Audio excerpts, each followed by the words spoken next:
Good morning.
Good morning, everybody. I'm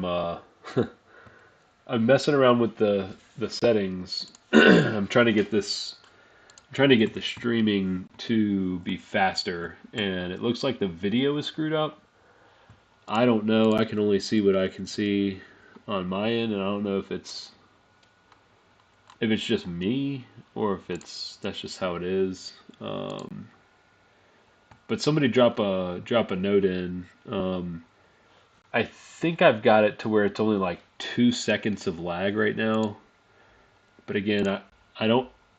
I'm watching the video, the actual recorded video, and I can't. Everything's blurry. So if that's what you guys see, then I need to change some of those settings. So let me know, um, and I'll get it changed.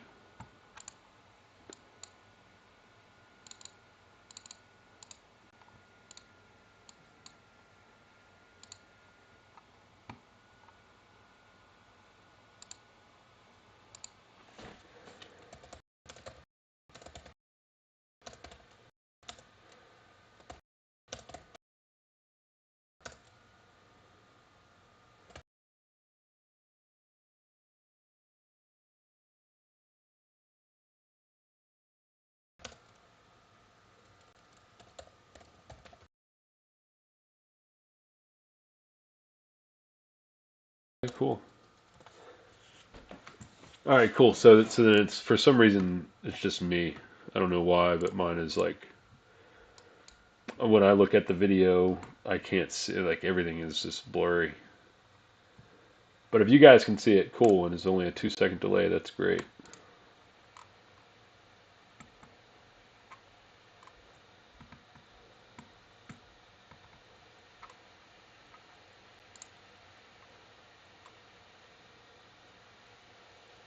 All right, let me get back to these notes real quick before the market opens up. What was the previous day low? Um,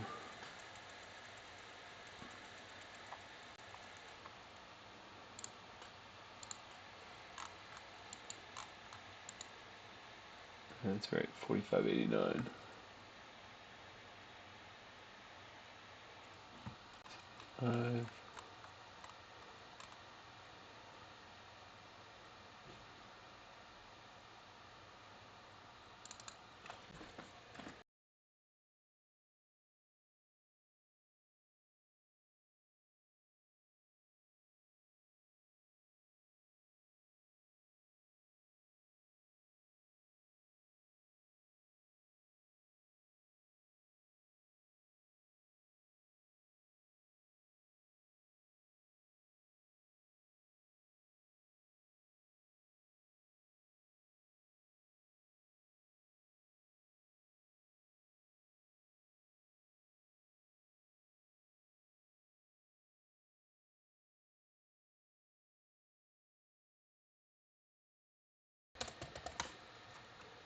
Huh.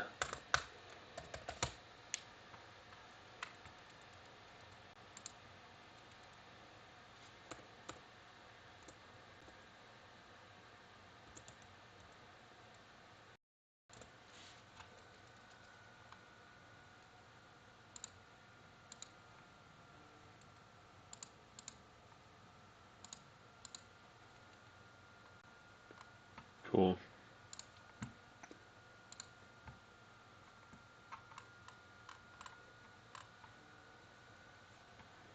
And then the overnight high, 46.1875.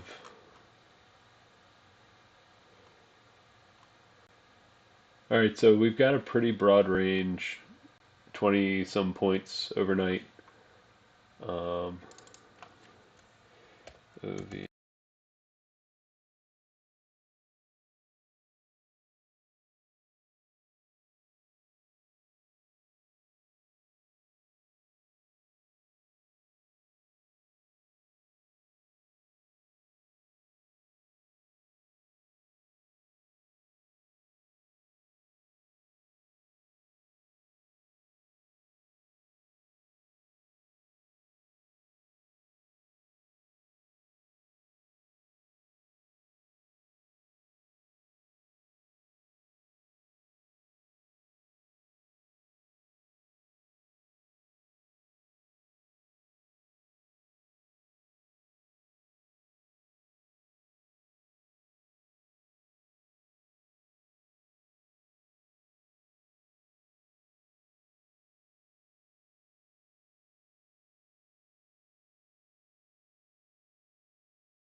I was on mute.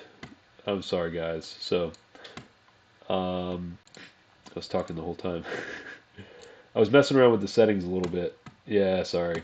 Um, and I put in some hotkeys like mute and stuff like that, and turns out they work even when I'm not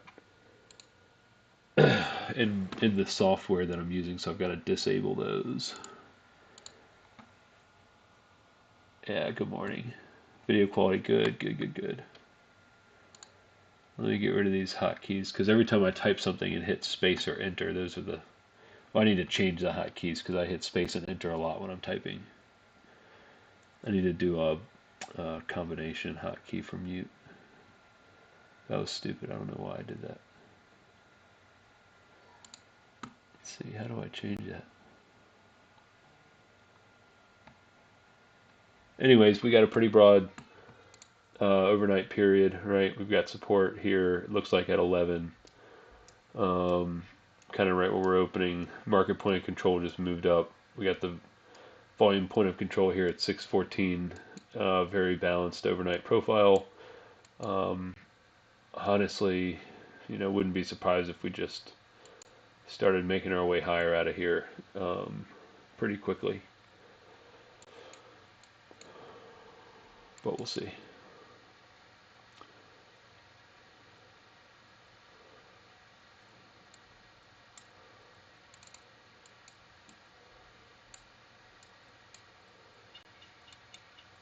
There's the bell. And let's see what happens. Yeah, it's gonna go. It's gonna go higher.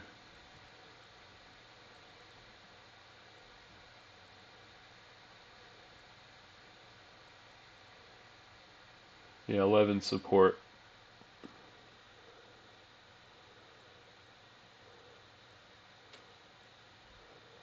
Balanced profile over, and I wouldn't be surprised to see this thing at 20 or 22 here in a minute.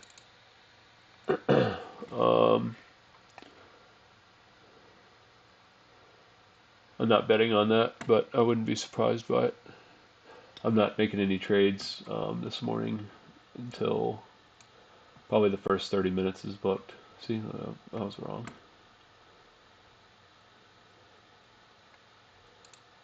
Let's do.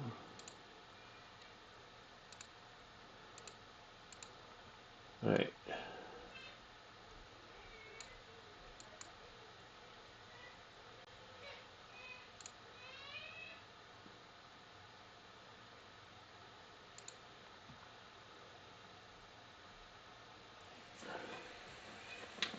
Okay.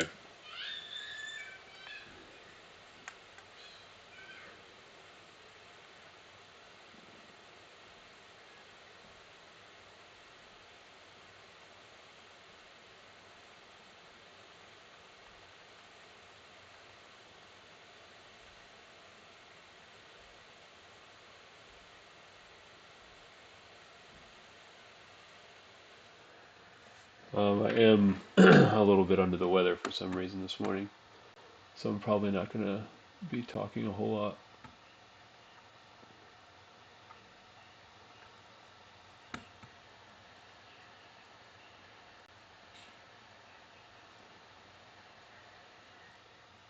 Pretty big overnight range with a balanced TPO profile. Um, Now we're bringing in some volume up here.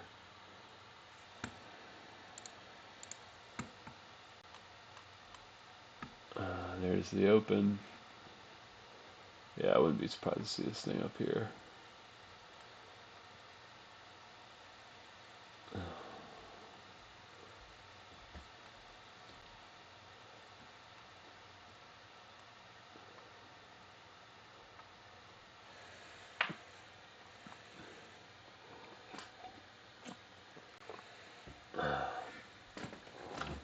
Okay.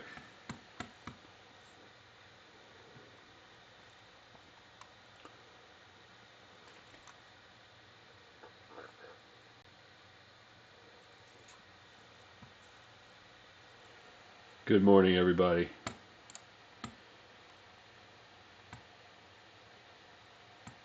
Thanks for joining. Uh,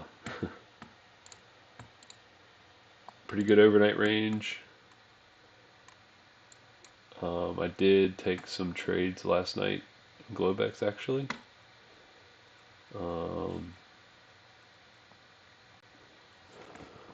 So I'm not dying to do anything now.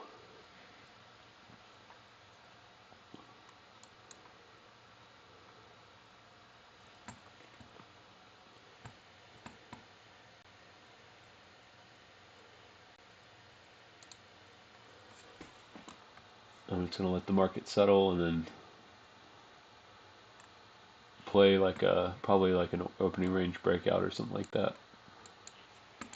I did last night, however. Yeah, as long as we stay over this, this low volume area here, and again down to like 4604, I'd say. the market will go higher, probably explore the top of this range. Um,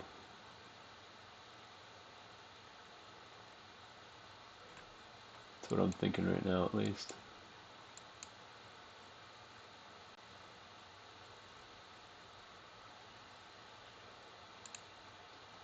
Mess around with some time settings. So these are like the different time, trading times.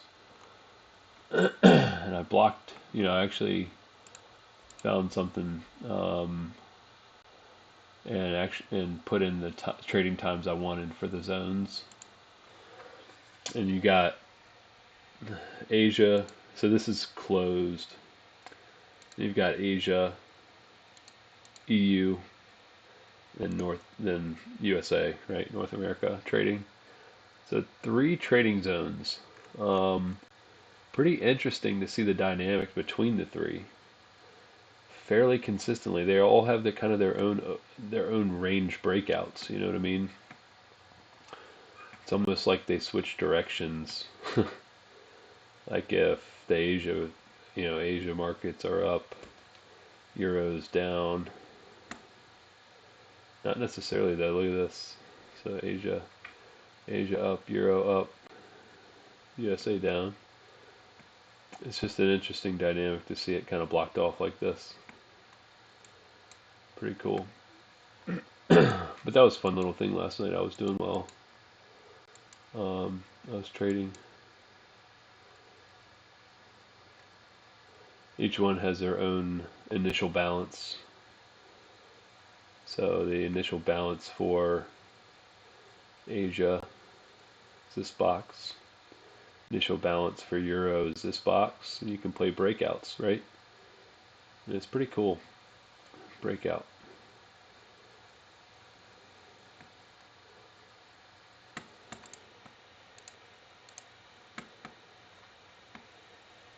The lag today should be a lot better. I messed around with the settings over the weekend and yesterday.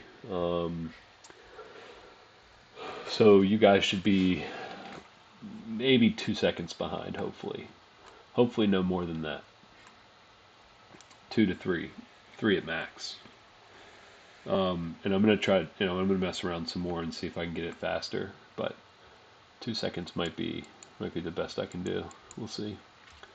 The way you can compare it on your side, obviously, is like to look at this time against like a real, your real clock, and see how many seconds behind you are. Everybody probably knew that. I don't know why I had to say that.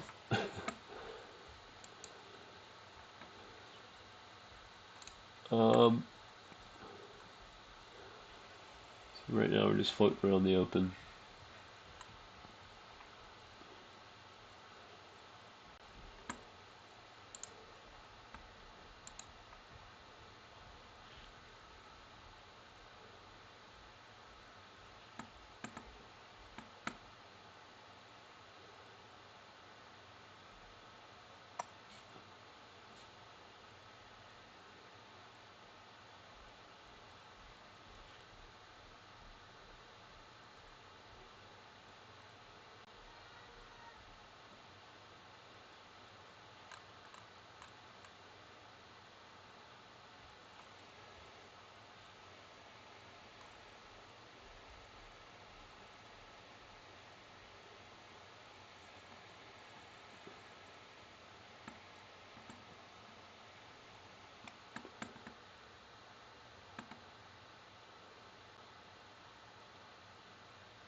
Where are you? Apple. There you are.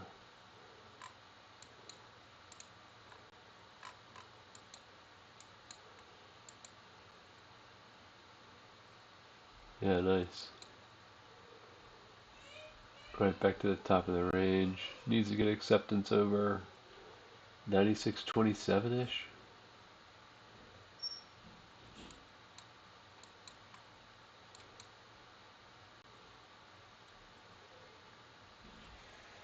Yep, that's right.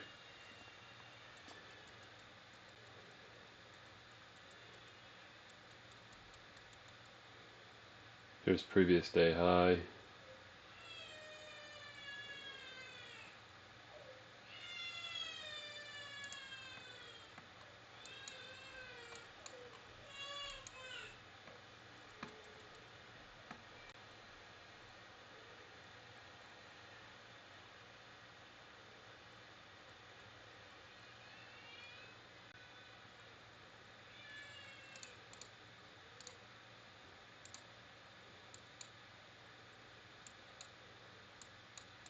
Yeah, this thing's gonna squirt to the upside, I think.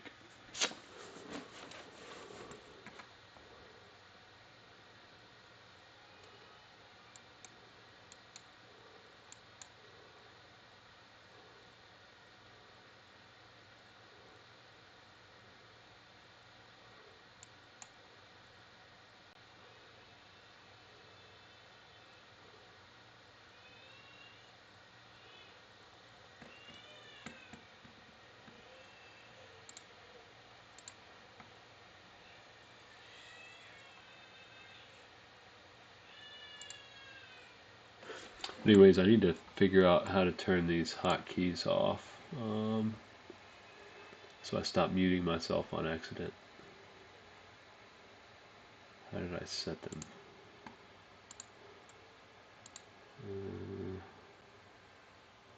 Settings, that's how.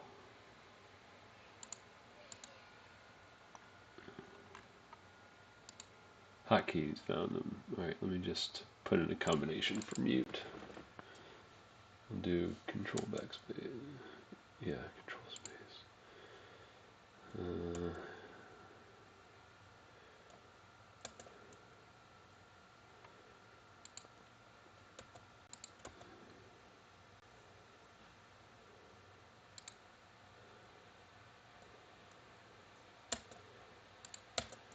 There we go.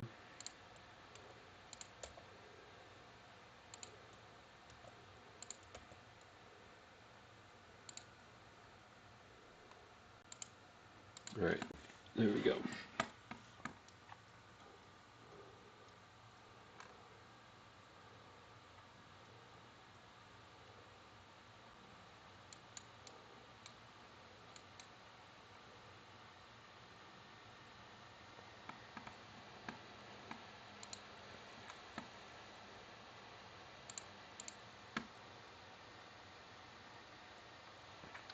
There's a previous day high.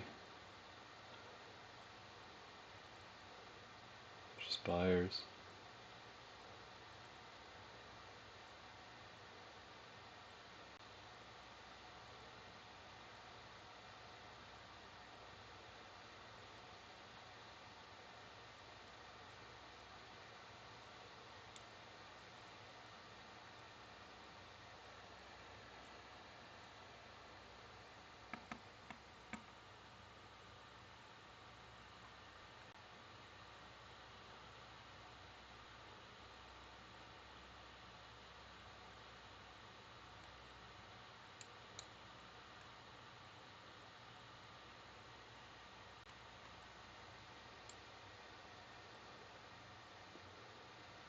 I think SPX is going to hit 4,600 pretty quick. I think SPY is going to probably run to 460, which puts SPX up here in the 615 range.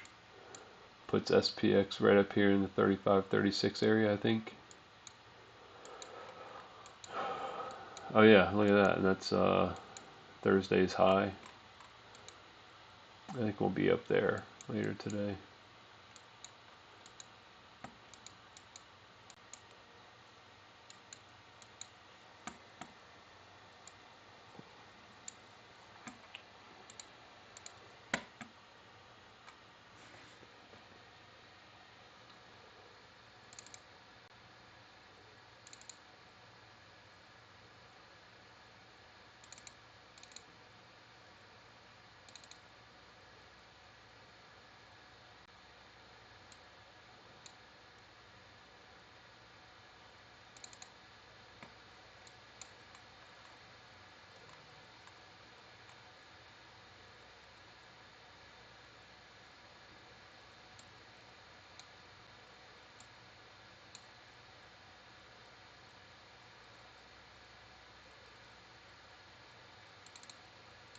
Wow, I didn't look at this on Friday. I did not realize. Hey, what happened to my?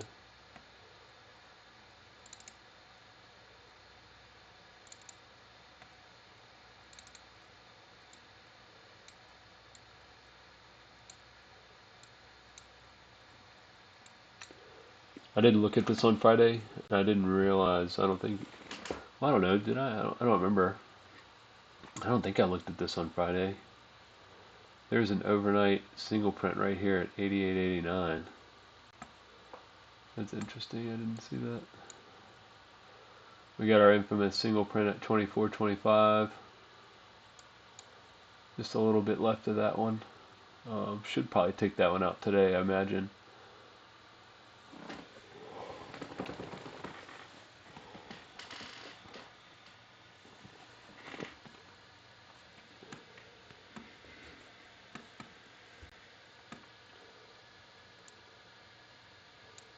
We got SPX on a pump now, MRZ2 pump.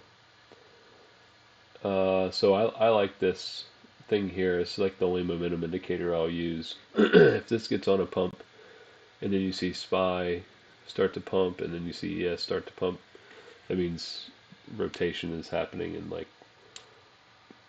ES is generally last just because it's a 24 hour. It's traded, for a longer duration, so it's the last one to flip.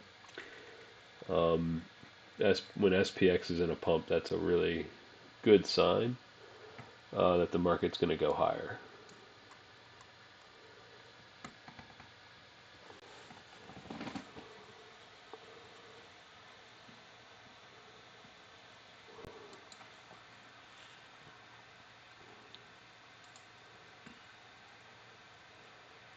Then we're now finding potential support on top of the previous day high.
You want to see buyers stepping in soon.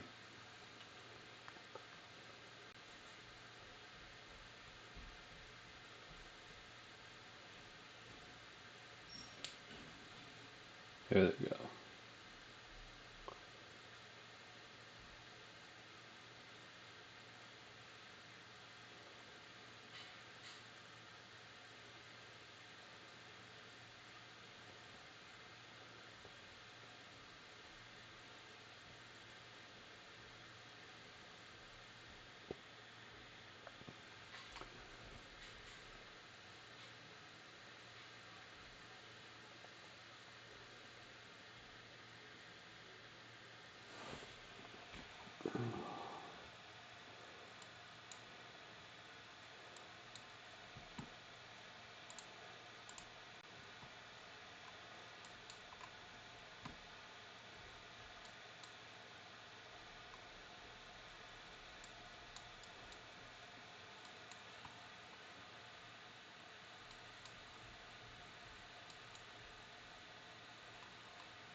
Yeah, we're balanced right now. I would not be surprised to see this thing start to really just kind of creep up. And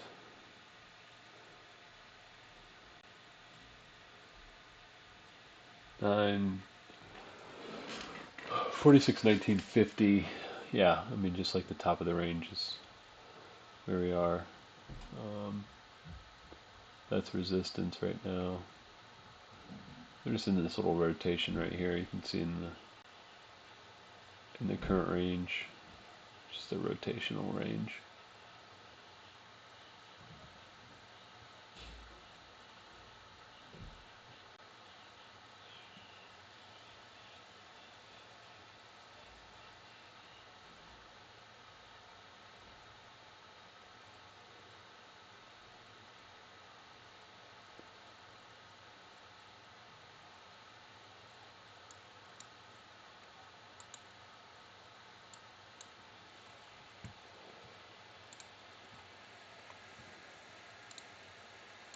Not expecting too much today though.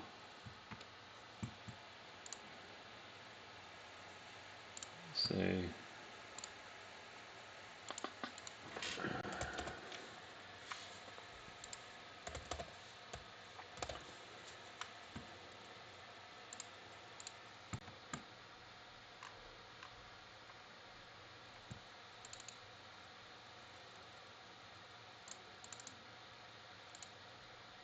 happened here. I don't know. I'll see it later.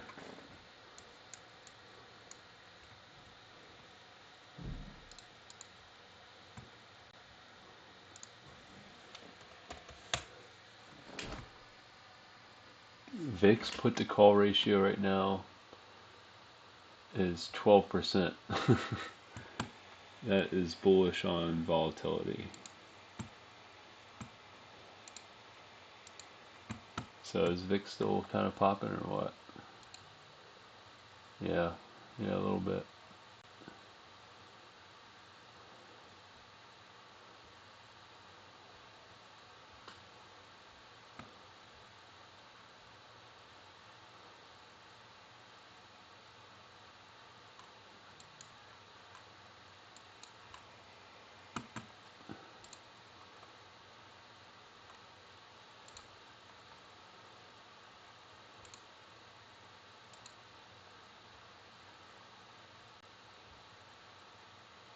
Interesting though.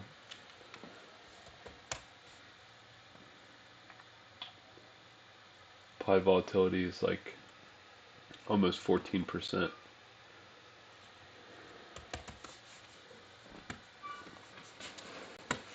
Yeah, probably just a range day. Just a choppy range day to the upside, probably. That's my bet. That's my guess.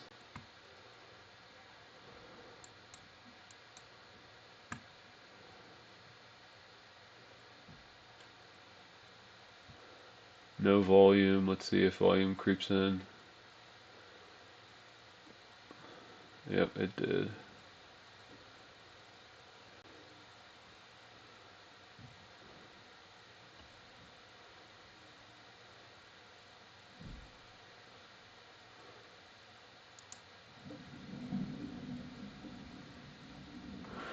I feel like I'm about to fall asleep. uh, Last night I was up at 2 o'clock Eastern Time. Made some trades down here. Bought 61 a few times. Or 4601. Scalped that. Left runners on until we hit up here and took them off. I've had a pretty good day so far.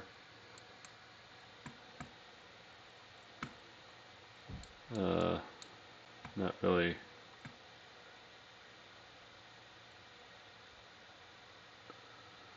There's the open.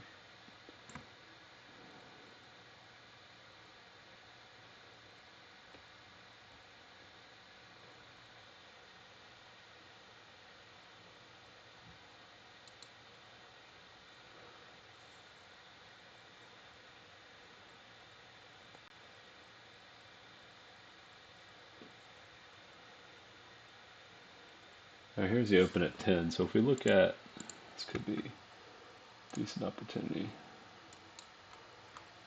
Let's see what happens. Probably missed it. Say 10. You could go long off 10. Oh, damn, look at that. All right, 4604 is like my line in the sand right now. 4603, 4604. So I'm still bullish over that. This is just opening dip.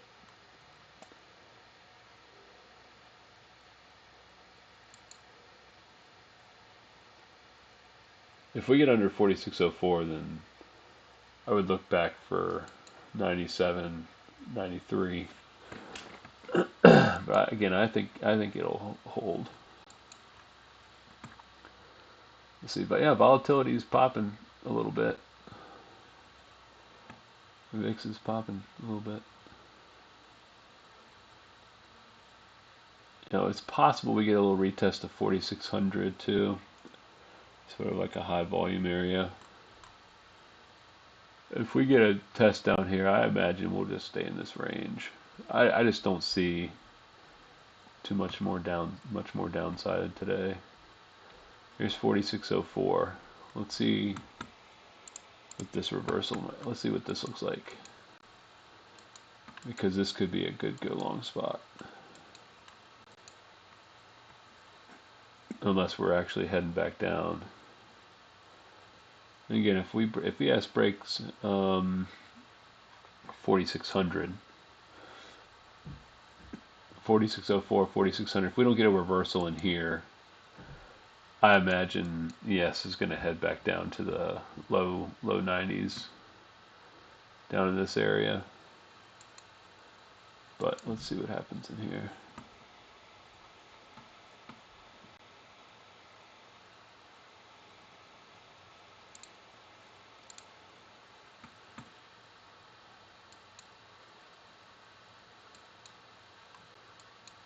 That's a lot of buyers right there.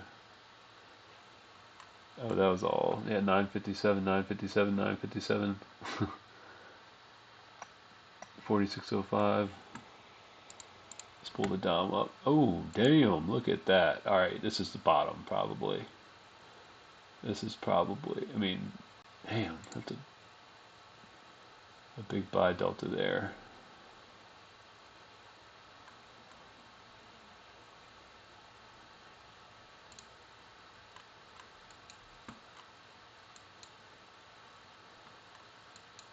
$46.04. Let's see what happens here, because if this turns into an excess low, you could go long off 46.04.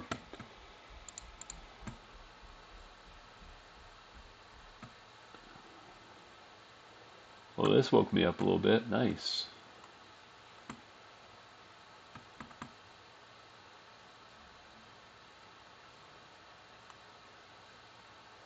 I'm looking at 46.05. I kind of made a post about this, right? We're near support. We have a huge buy delta. This is a sign of a potential reversal, and now we just need to watch the price action and verify that it will be. Again, I think it will, but we could have made an excess low right there. All right, we're about to close our first TPO. I want to see that start going up though. Yeah. Charts. And is this what is going on here? What is wrong with my TOS today? Oh man, 4607. Yeah, dude, that was a quick little dip. Excess low.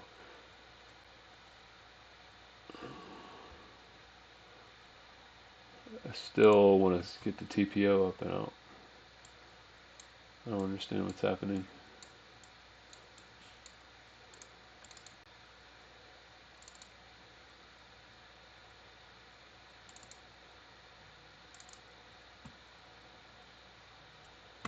the hell? Alright, I'm gonna have to like close TOS, I guess.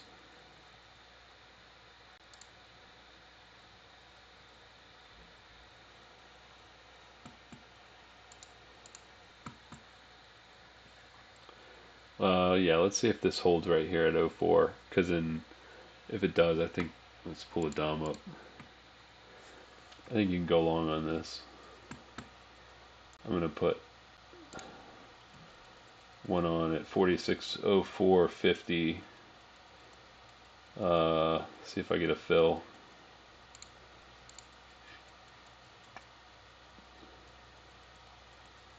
Hey, why didn't I get a fill? Oh, I did. Okay, cool. Let's see if that's a good thing or a bad thing. Alright, so I got a fill at 46.0450. And I'll put a stop loss at 4600.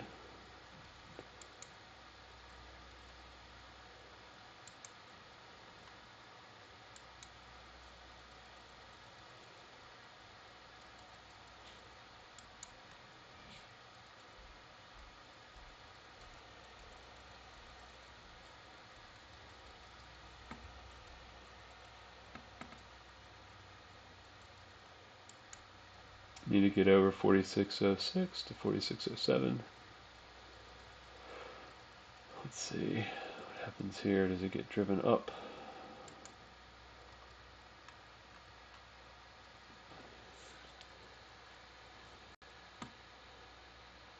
Nope.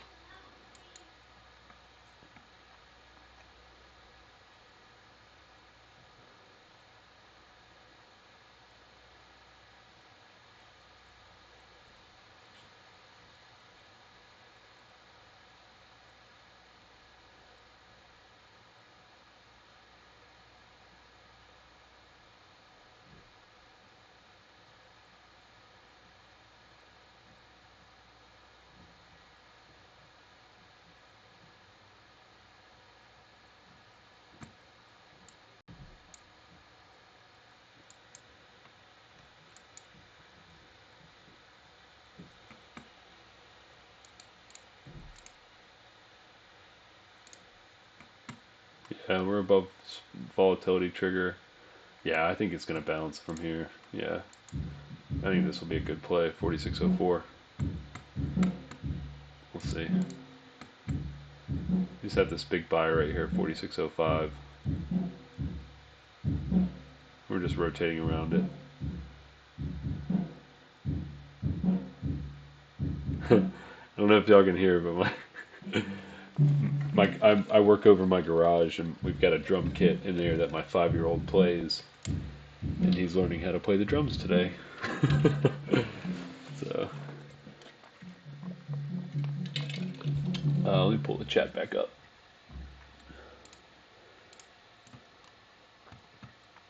Oh, he's short?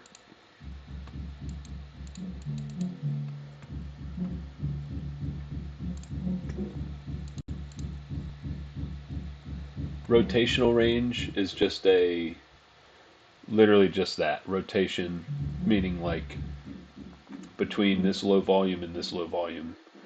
Right now we're in a rotational range between 4603, 4605-ish, right? We're above prior day volume point of control. Um,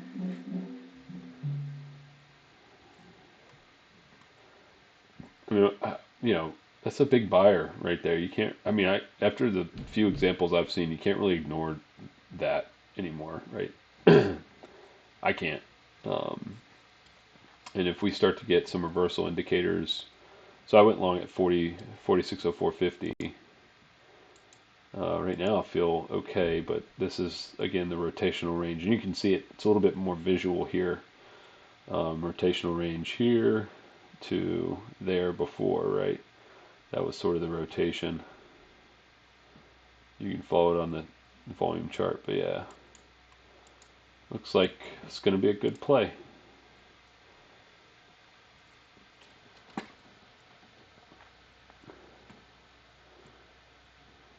Expect a couple rotations here. You probably get out. I mean, that's a 4-point play, 4 or 5 point play.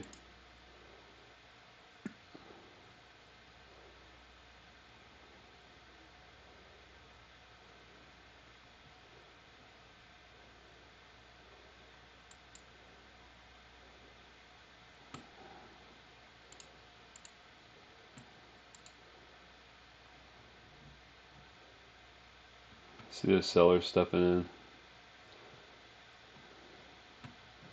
Let's pull the dom up and see what's happening. Just not really any volume to speak of, so we're just traversing back up.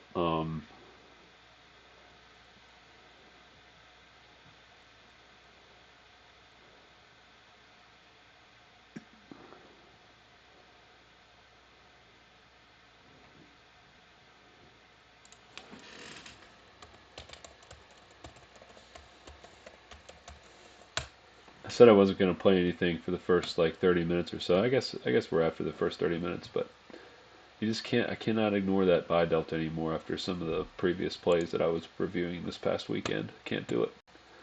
Uh, it's just something you got to take. It's a bounce. Now you might scalp it for 4 points, right where we are now, and it's a good play. Like I'll take some off and I'll leave a runner, right?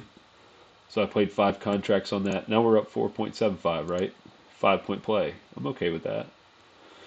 So it was a 5 contract play. I took 4 off right there at 4609.50. I've got one left, and then we'll see what happens. If we get over the open, I'll let it run all day. If we come back down here, I mean, I'll cut it at break even for sure. But now we're at 5.5. Yeah, I think it's gonna go 6 points. That's what I like to see.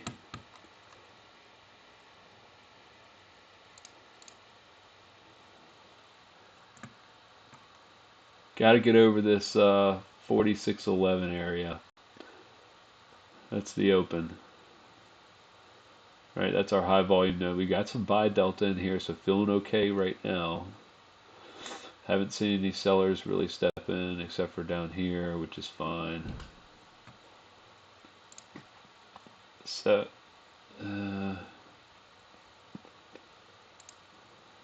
6 point play. Let's see if we're getting over this 11. I'm gonna cut it at 11. That'd be a 6.5 point play total with the runner. I think it'll get filled.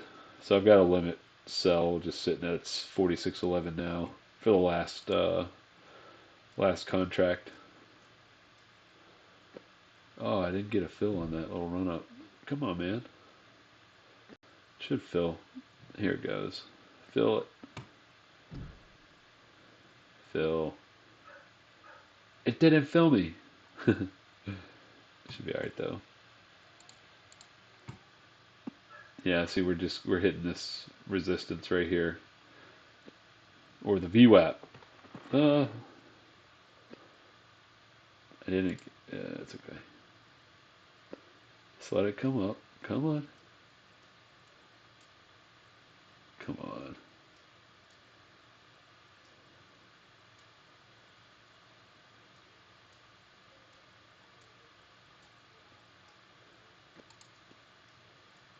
So I'm telling you, these recording these sessions is super duper helpful, especially when I can go back and review some of these things that I just did not trust before. I saw that huge buy delta. I mean, that is a clear bounce point to me, right? That's like a low of day type of delta. I don't know if it will be, but I wouldn't be surprised if this thing just runs right back up to you know whatever the balance is there at open. There it is. There's 11. I just got my fill on the runner. So I went long down here at 4604, out at 46, all out at 4611. Took majority of the position off at 4609, and that's a damn good first play.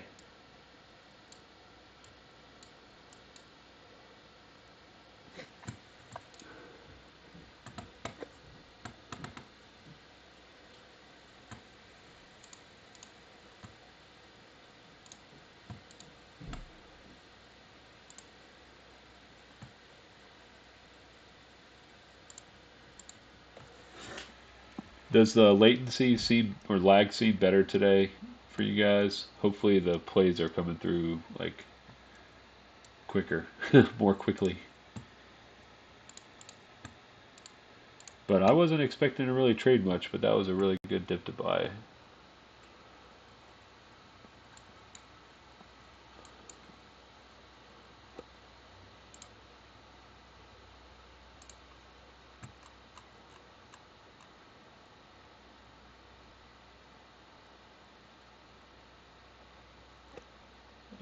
Wouldn't be surprised. Well, I guess maybe we're coming back down. So it looks like we might have gotten a rejection at open, and sellers are stepping in right here, guys. So I got out of the play here. That was a good call. uh, I don't know if these are like, I don't know. You want to see volume build, and it just went back up. Now these are trap sellers, and you might see this price bounce if they try to get out. Yeah, there they go.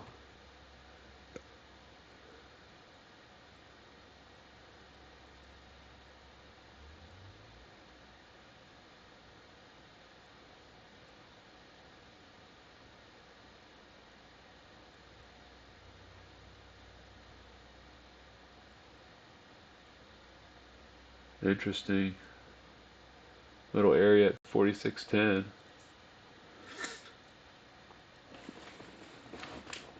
We're at a low volume spot here too.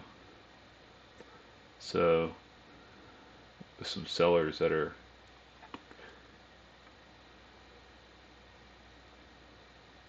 some aggressive sellers. 4 to 5 second lag. Okay.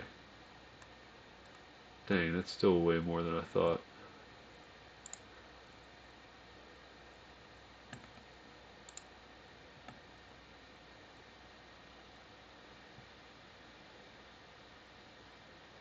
Oh, here we go. I can pull up my screen now. So my chart's at 1311, 1311. I've got a 2 second lag. I'm showing a pretty tight. Yeah. Yeah, I'm showing less than 2 seconds on my side.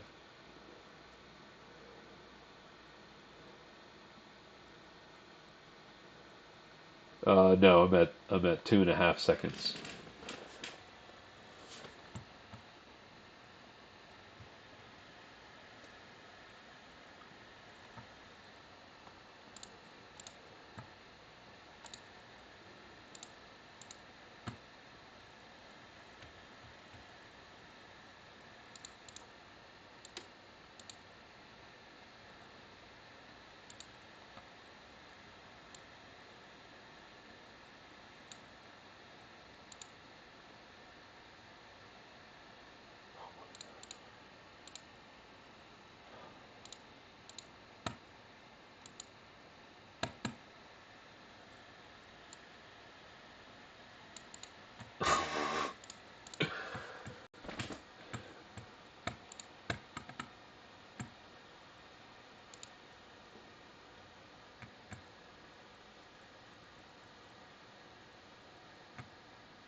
This is a this is an interesting spot here because we make it. I mean, I think we're going up today because we're over 4608, 4609.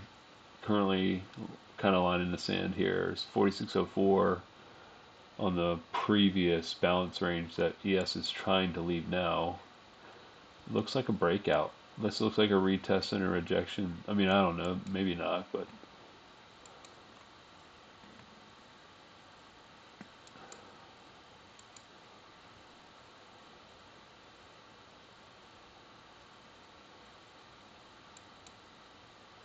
if we do come back down,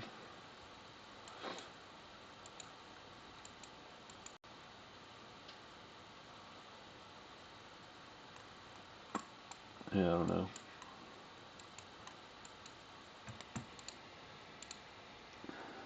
Just keep an eye out.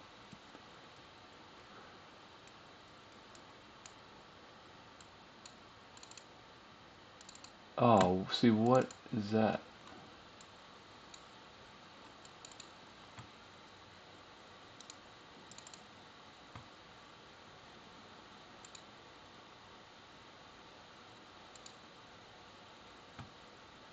I don't know.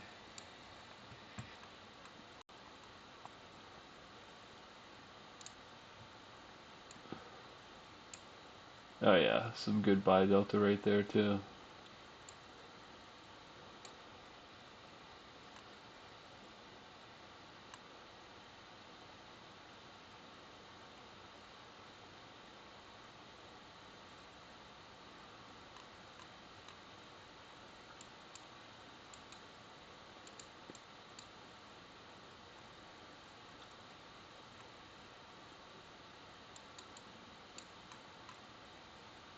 All right, so we're over 46.11, which is that's kind of what I want to see, right? That's the open.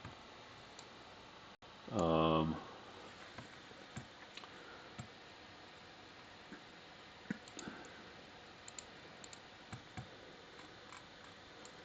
our opening range is here, right? So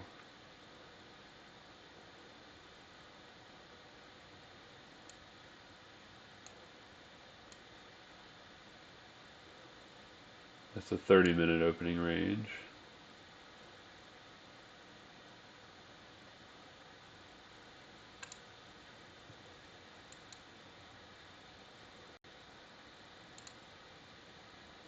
Almost right where that high value is.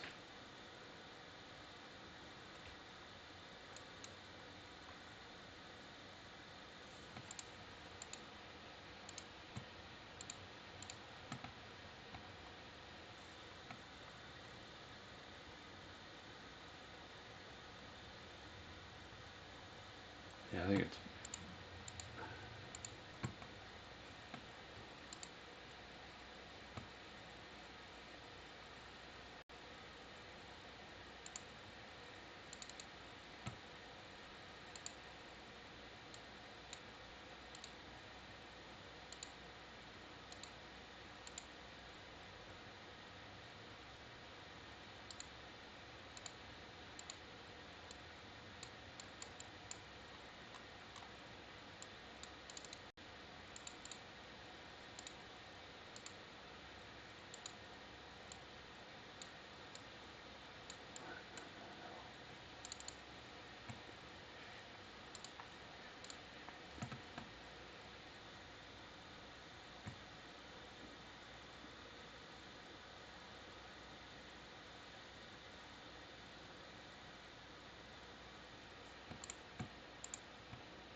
all right.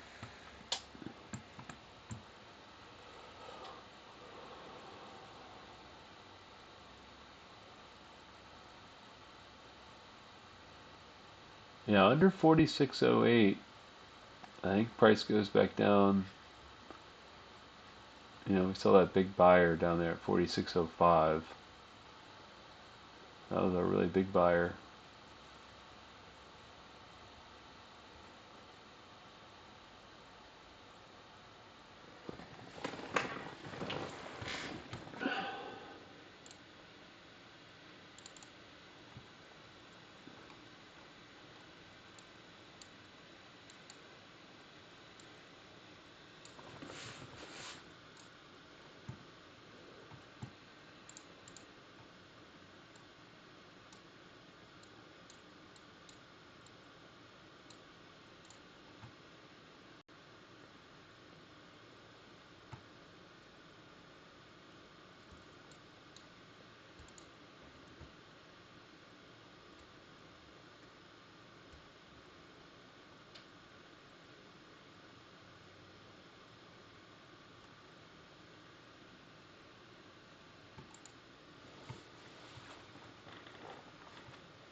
Doesn't look like there's much interest over 12 right now.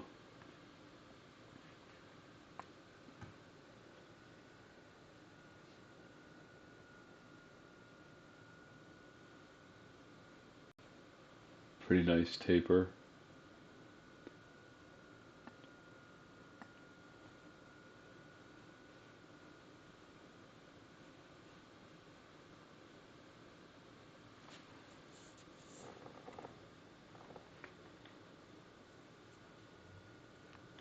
Yeah.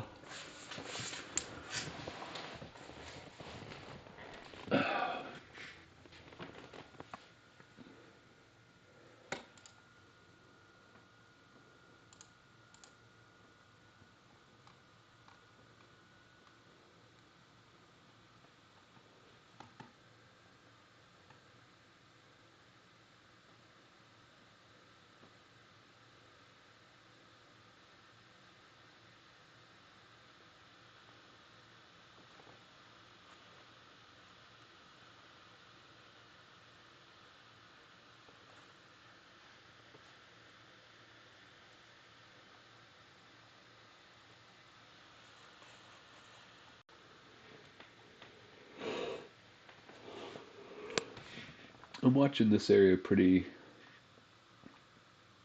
close down to 4608, just because you had a bunch of sellers right there, and I don't know what they did, but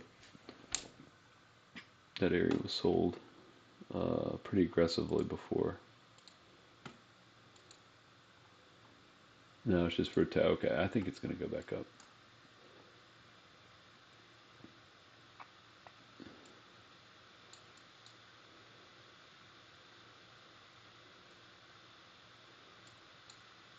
Yeah.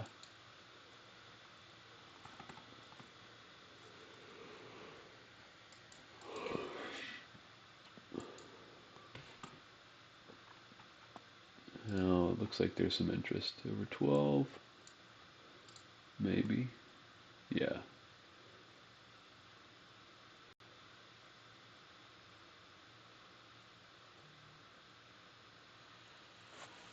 5. Let's see.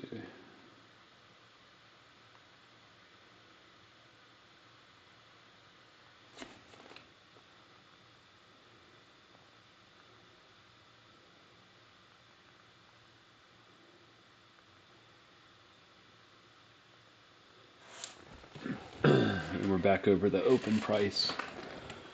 Um, didn't really see a ton of volume come in, but it's just evening this area out a little bit.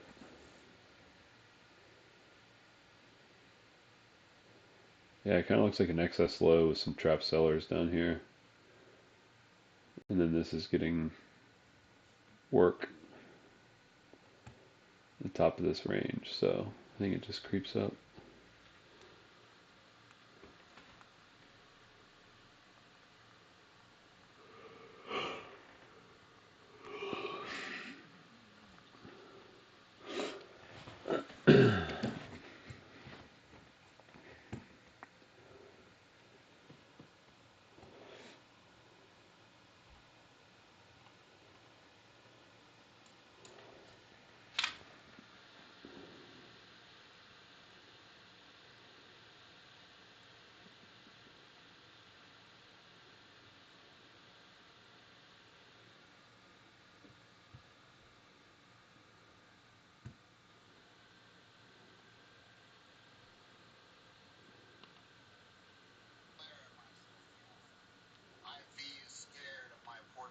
Not the other way around. I ignore the Greeks unless they're making me gyros. Fuck the beta, I declare myself the alpha. IV is scared of my portfolio, not the other way around. Unless you're the Incredible Hulk, your gamma don't worry me. I buy so far out of the money that I should be getting a blowjob as a premium from the sellers for taking their shit. I stay as overexposed as your mother, employ the same risk tolerance as the Lehman Brothers, and I use the margin call notification as my daily wake-up alarm. Glock to my head, couldn't tell you who theta decay is. She sounds cute, though. Covered or hedged positions are the equivalent of protected sex. It's for pussies and the climax sucks. I do a pile of coke off my phone screen and then use my nose to press by at the end of the line. That's the energy I want you gentlemen to take into Monday morning because it's the energy that has me up 598% since inception. To summarize, you don't need Greeks. You just decide if you think it's going up or down, you idiot. I like my calls and puts like I like my hookers. Naked and ready to fuck me over. I ignore the Greeks unless they're making me Oh gyros. man. uh, that was Fuck awesome. the beta. Retweet that out. That was good. Uh, anyways, all right. So it looks like we are getting some support here over 4612. So I think that'll take us up to 4619. So I think we'll make a run up to 4619 next. 1950, 1975, somewhere in here. So that'll be the high of the day. I think that'll happen.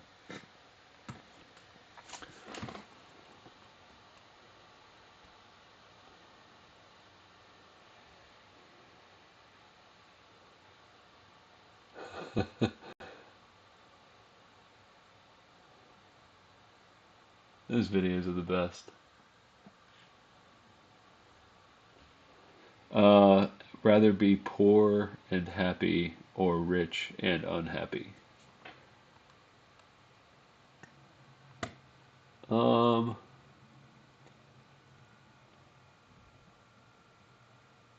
it's a good question.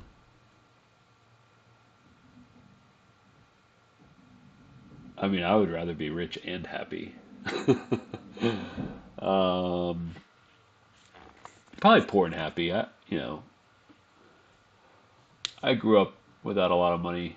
Um, I don't need money to be happy. I don't care about it that much. I've worn the same pair of shoes for like 3 or 4 years now. Like I've got shirts with holes in it. I don't care that much about money and appearance and all that stuff. So I don't know. I think poor and happy is a better alternative than rich and unhappy. Like, what's the point of living life if you're unhappy? Is kind of the way I look at it. I don't know. But really, like, uh, if you're rich and unhappy, like, I don't get that dynamic. I'm sure it's out there. I don't follow or talk to a lot of rich people, I guess, but well, yeah, that's not true. I've got some.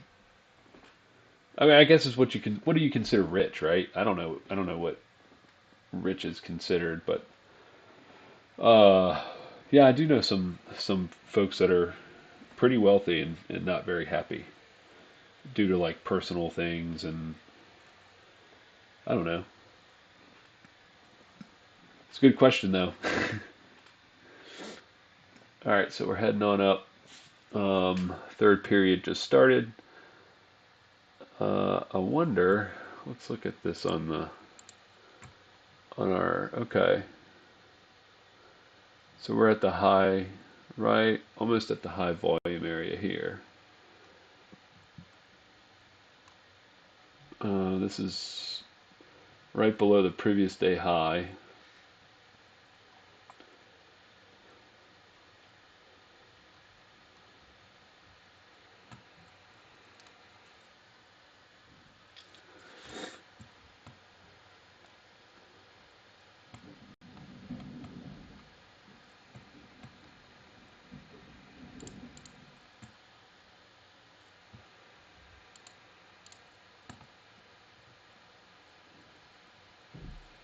12.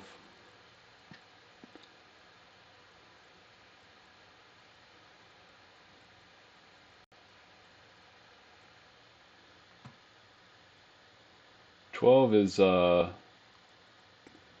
both the volume point of control and market point of control right now, I think. Is that right? Yeah, it is right. Oh well, no, this says 10.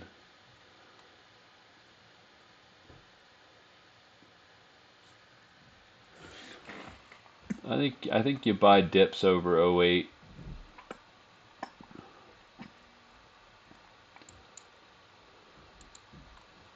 And '08 right now looks like the cutoff for me. So I'll see. I mean, I could see this bouncing at, yeah, right there.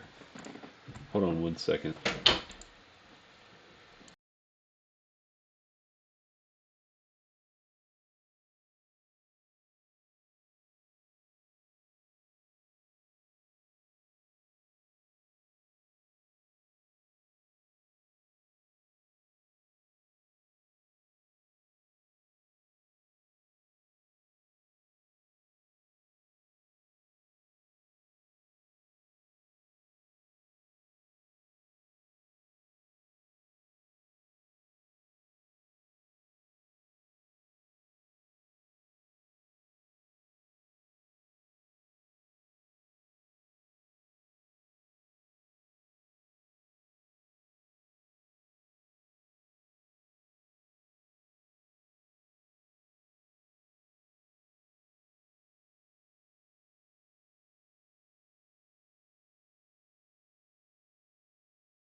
All right, so interesting little rejection there off prior day high.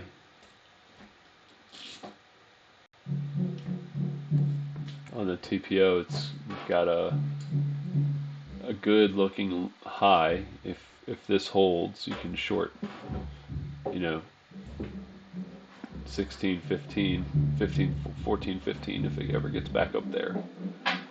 So probably flip the script.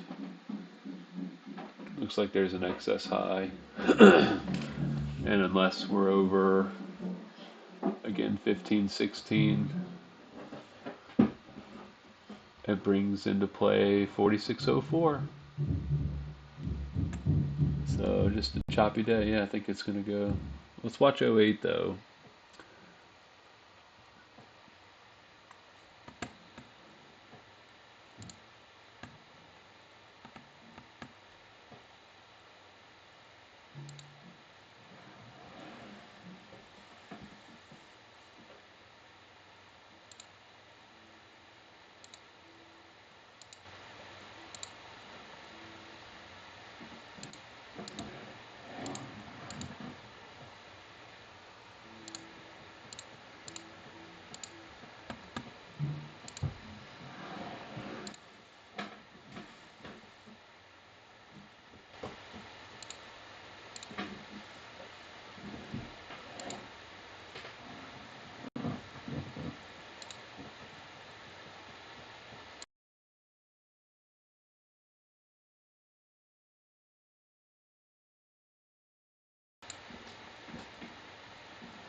So we're back around the open. and we're under this. So if we start getting volume build up, might be able to short that. But I'm not doing anything right now.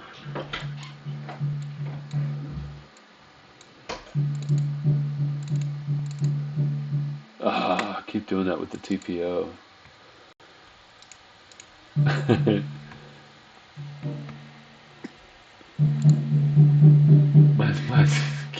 Now my 3-year-old is banging on the drums.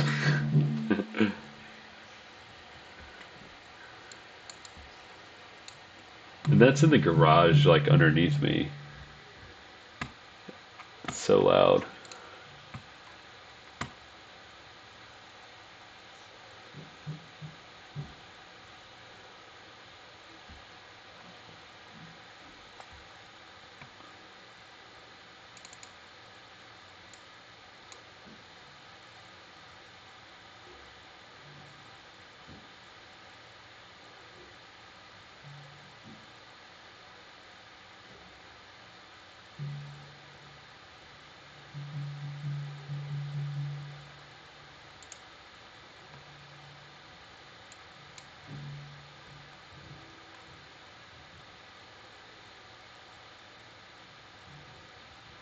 Yeah, if this thing gets under '09,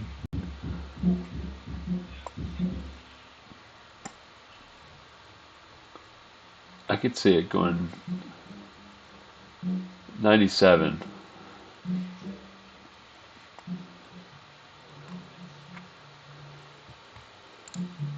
I don't think SPY is going to get under this volatility trigger, so like I think 556 on SPY is going to be support.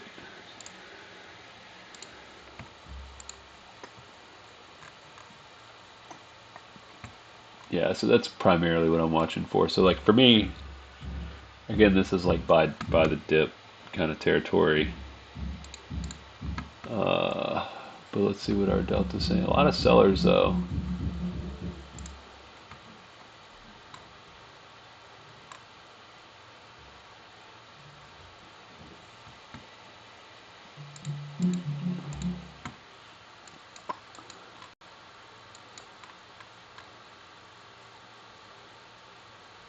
Yeah, right at this support area here.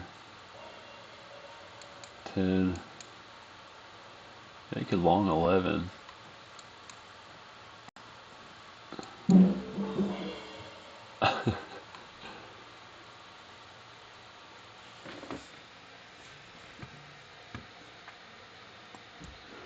Yeah, I think so.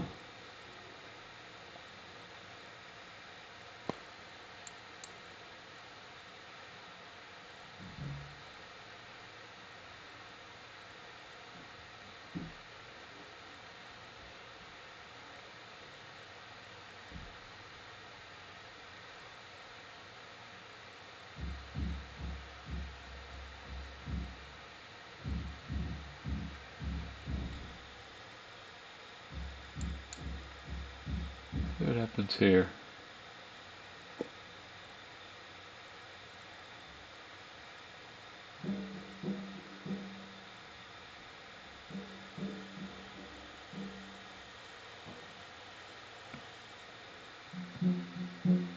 Oh yeah.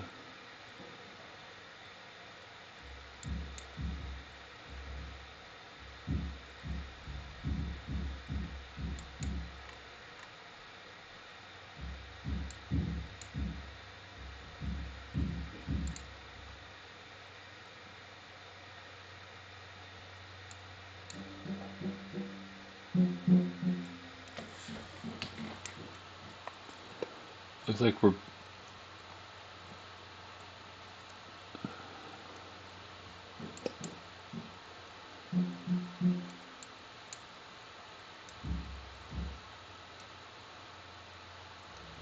see if 11 holds.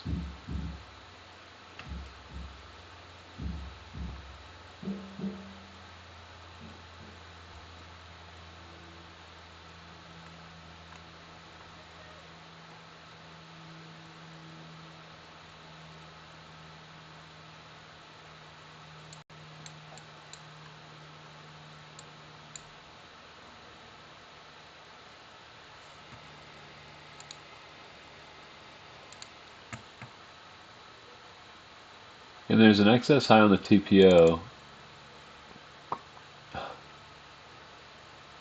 I don't know why it keeps doing this.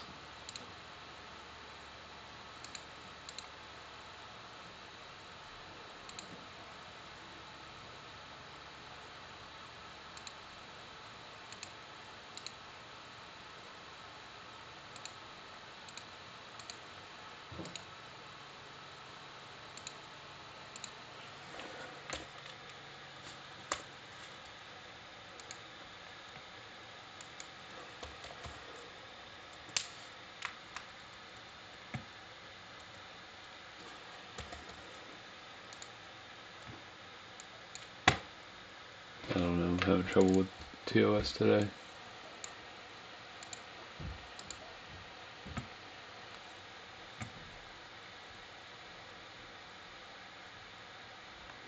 I don't know.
Why aren't they selling vol off yet? What's going on with that?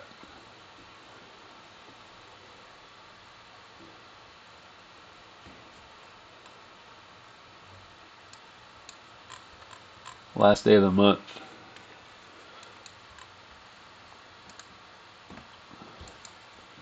You gotta imagine dips would be bought.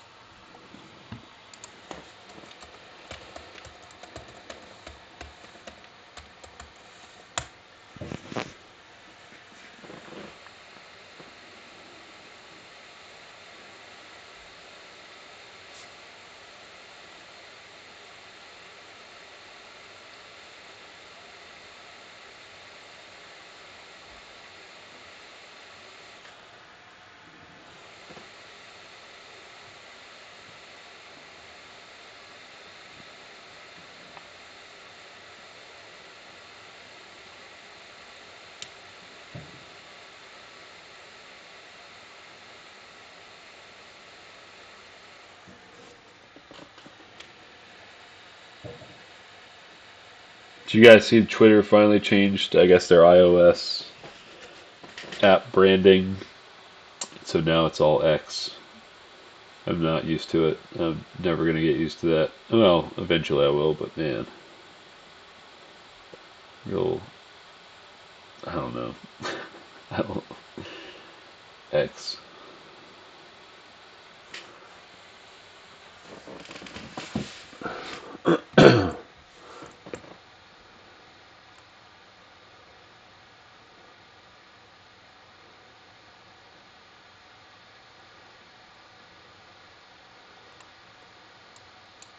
Yeah, I mean, again, as long as 0809 holds, I think this is going to go higher. I think it's going to tag, I think SPX will get up to 4,600 probably today. But I don't know. Need to see.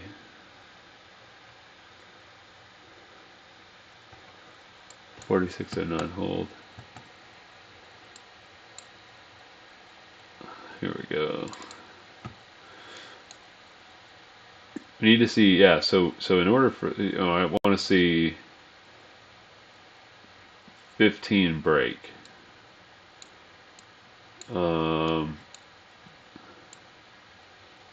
46.15. I want to see that give way.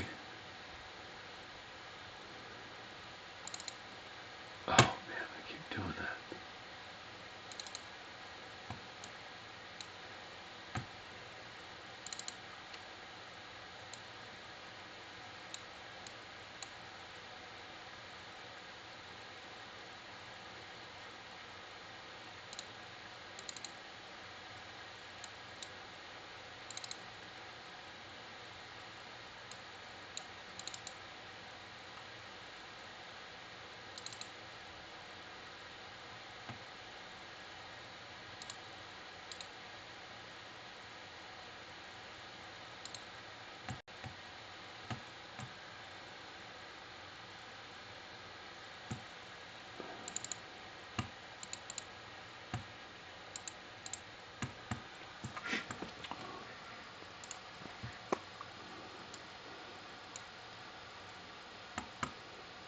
Ooh, that's not good looking there. But a huge buy delta. Okay, I'm buying this at 10.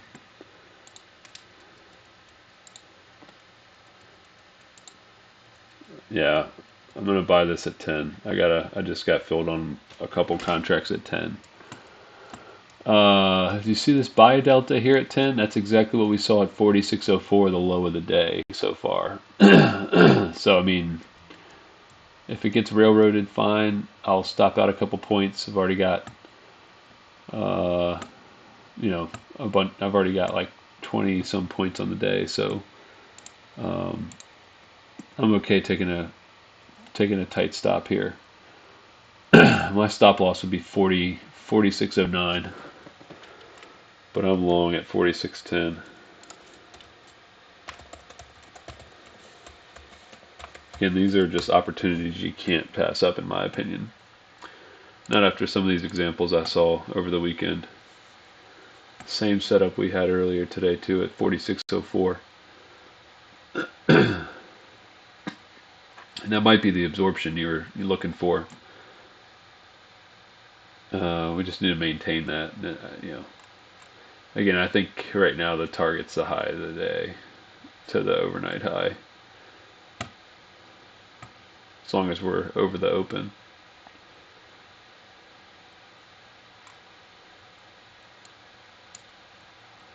Whoops.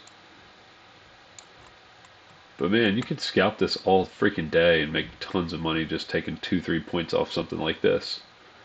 I mean, this is working pretty well. Yeah, 3 points right now. Kind of at the top of this scalp range. Might just take the win, right? I mean, I think it'll probably run higher. Need to break over 15. Here we go. 14, 13.25. 13.25, 14 is kind of like the. So you can kind of see it over here too. It's like the big spot where you want to see this break. And if we can get up into this, what I'll call right now an excess high for this range, then I'd feel good about it. If we can't, then I'm going to cut for just a couple points and just scalp off that.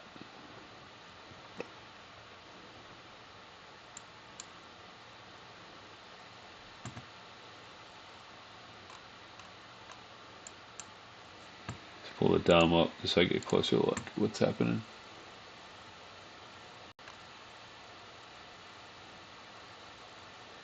All right, so 13. I want to see 13 hold.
I'm going to cut at 13.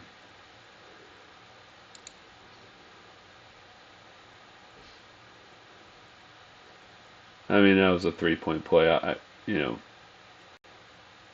think it's fine. This could be like, this could be. I got one fill. I need two more to fill. There's one. There's two. Okay, cool.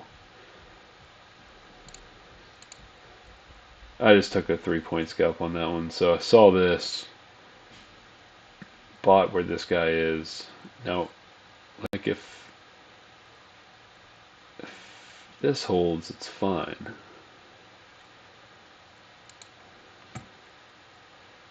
So I've got one runner left.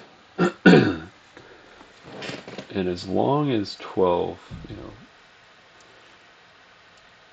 I'll just set the stop loss at break even on this one. Yeah, so I'm glad I got out of the bulk of the position. But let's see. I mean,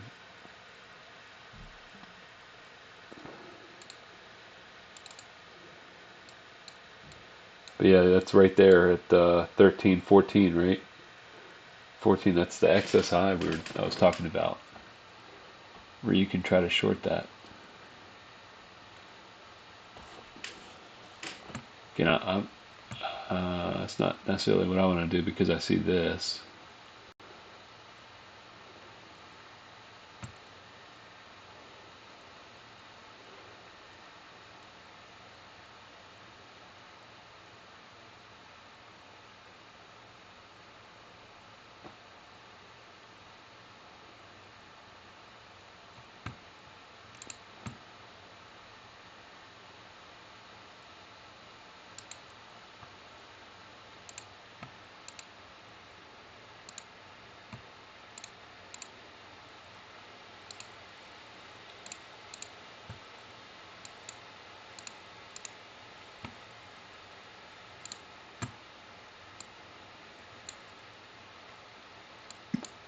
So I'm already at kind of my goal, daily goal of $2,000. So I'm probably gonna be done for the day, honestly.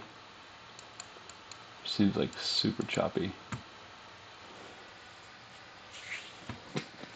Uh, Hope you guys caught one of those moves. Well, the second move was kind of shitty, but the first move was good, right? The long at 46.04 down here, that was a good move, right? That'll get you. That'll get you what you need. But I'll hang out for a little bit, and I'm listening to a fantasy football podcast, so I'm gonna turn that on. You might hear it in the background a little bit. As the time of year I start prepping for fantasy football, and I listen to the Fantasy Footballers podcast to sort of prep for that. Pretty high that he signs So with the Jets. So that's cool.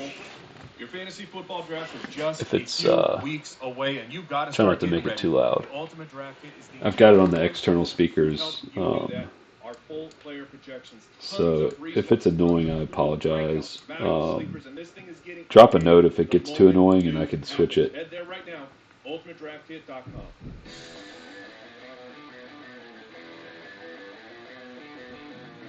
Welcome to the Fantasy Footballers Podcast with your hosts, Andy Hall, Yeah. Jason Moore, and Mike Wright.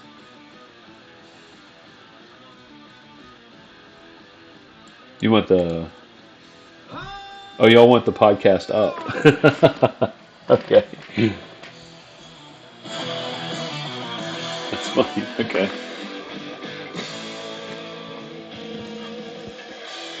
Andy, Mike, and Jason, the Fantasy Footballers Podcast, back with you. It's July 29th. It's our final Oh, Saturday this is episode. Saturday. Why, you ask? Because so many more episodes are on the way. 5 days a week from now. Every day? 5 days. Well, it won't be Monday. Yeah, If it's too loud, just let me know. starting on Tuesday, August 1st, every weekday, every morning, we'll be recording. This is Saturday's Then episode. we'll go throughout the season all the way through December. And I'm excited about it. The videos, they are flying through Twitter. Every good play by every player, either confirming or rejecting our bias. No, it's confirming. Only confirming. All my biases are being confirmed. And if you were on the internet yesterday, or this was a couple days ago, you know fantasy football is approaching because big things were happening, which we'll get to in the news section. What a tease. Professional. Incredible. But happy to have Yeah. you with us today. I've, Lots of news to talk about, like Mike hinted at. I am not in any. Jason is here. He hasn't said a whole lot because he is reeling from a subpar pickleball performance this morning. I have to apologize to Foot Clan right now. Hold on one second. I am so upset right now. I am like, The steam is emitting from the body. we came straight here from pickleball, and Yeah. I mean, I got welts all over my body from just smashing that paddle. I'm so angry right There's now. no poker face happening. No. I was so bad, and I couldn't. And it's just like every time I went to swing the paddle, my brain was like, "Oh, you're gonna mess this one up, aren't you?" And I did. Every time, I'm so upset right now. I don't know how to do this show. What are we talking, fantasy football? You're gonna have to try. Yeah. Brooks has been around us for a long time. Brooks, would you? Yeah, I agree. If you were to rate our competitive nature from a scale of 1 to 10, what would you place it? It breaking the scale. Yeah, the scale is broken. I stopped. That's why I stopped competing with you guys Yeah. in anything besides fantasy football. Brooks is too low T to hang with the three of us. I mean, Jason is he's been in it for I'm the trying last to- hour. yeah, You I've been took a trying to shower? kick it. You've been like prepping for the show? Yeah, I'm ready. Just I'm angry. Yeah. So, Jason. Oh man. Yeah, so I'm in a dynasty league Oh, man. as like my primary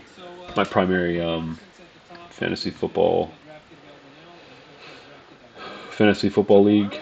I do also play in a couple of PPR leagues. They're 12 team usually. Dynasty's 12 team also. I don't do any 10 team.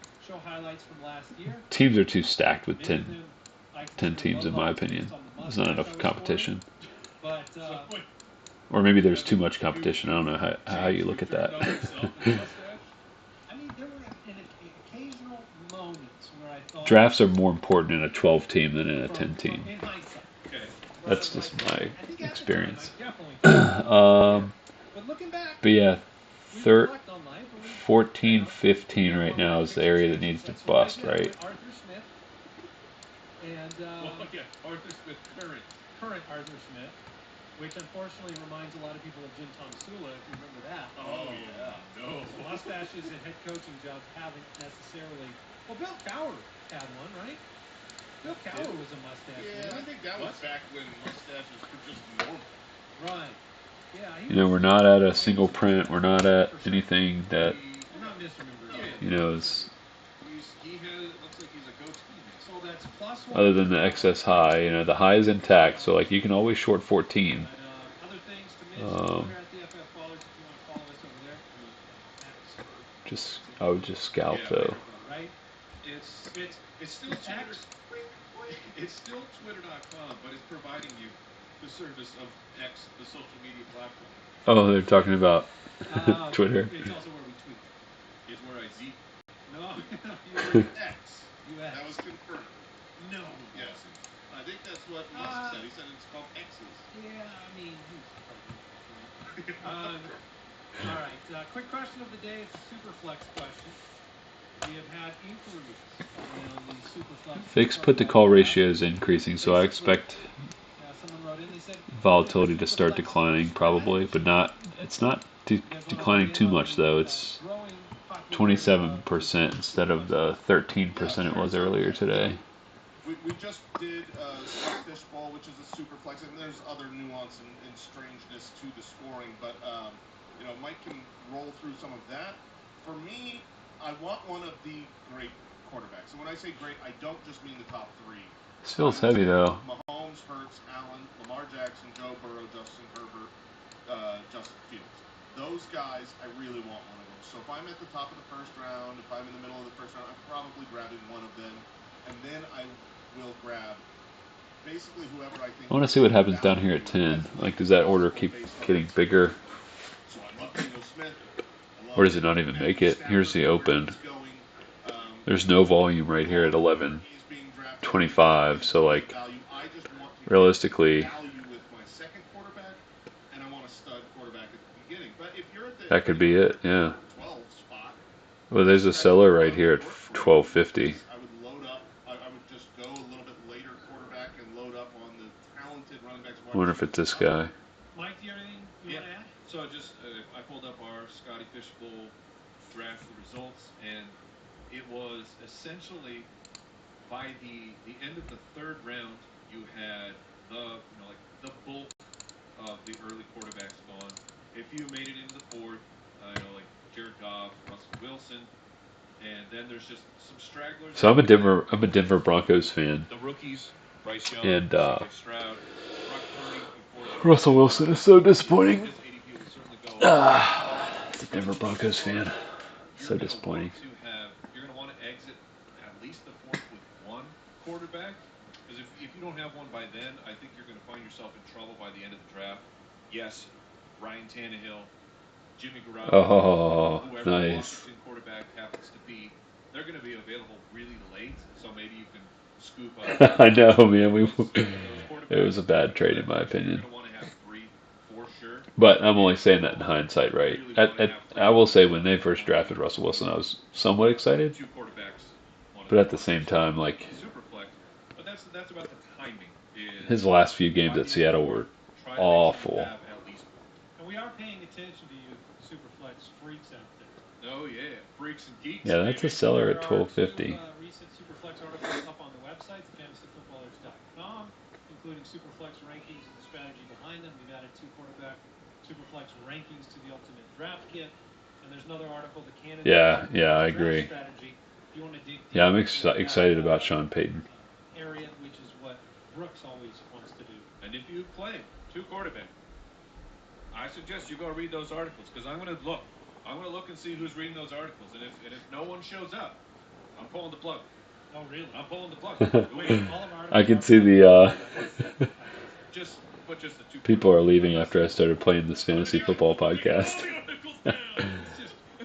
Can always just mute if you don't like it. If you don't read these articles. So, they're good. Go check them out. That's right. Let's get into the news. News and notes from around the league. I guess I could play them through my headset so that you guys don't have to listen. And if you want to listen, it's the Fantasy Footballers podcast, and you can listen to it on YouTube. Small clip of Joe Burrow on the ground and being carted off. Stage 1 and for Mike. And I say that because Mike, his dynasty team, and again we're very myopic here. Yes. His dynasty team, I could play it on the desktop audio, yeah, and then mute desktop for you guys, and then that'll come through my headset actually. All in on, like, it was a double whammy if Joe Burrow goes down. It was concerning, and then you see the clip of the play, also concerning. Jason, it was a bad It was a roller coaster ride, and he was taking off the harness. Like, he was willing to be thrown from the ride. Yeah, I wasn't here for the moment, but I was on Twitter. I was seeing it break, and all you could think is, please don't be the Achilles. Yes. Please don't be the Achilles. And it wasn't. Yeah, and for many of you, this may be the first time you hear about it. Joe Burrow suffered a calf strain, and he's going to be off the field for a while. Matthew Betts, our injury expert, said it's likely grade 2, typically a month. He said at minimum. Yeah, at minimum. So I would be shocked, based on the current news, if we didn't see him in week 1. Jamar Chase came out and said Joe Burrow gave him the nod. He says he wasn't really worried. He believes he's all right. But you're not going to further risk Joe Burrow. Looks like it's gonna bounce, guys. The entire preseason? I totally forgot. Yeah, last year he got his appendix out. Is that what it was? Yeah. Yeah, I remember that we don't get Joe Burrow in the preseason. That's just not a thing. Look at all these buys coming in. This is perfectly fine. Oh, that was at 46 where I saw that. That's exactly right. So all those buys came in at that huge node on the. Okay, right here. 46.10, I bet. Yeah, look at the price on all that. 46.10. Look at that. That's a lot of market buys. So like, look at all that.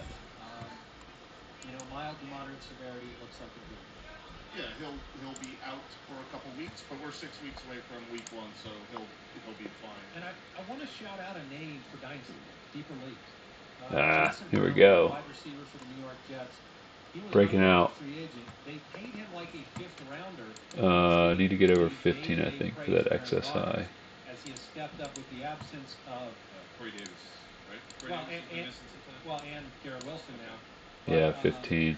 he continues to get the praise. Ah, my wife is calling me. I'll be right back, guys.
Hey guys, I'm back. Yeah, I just took a trade.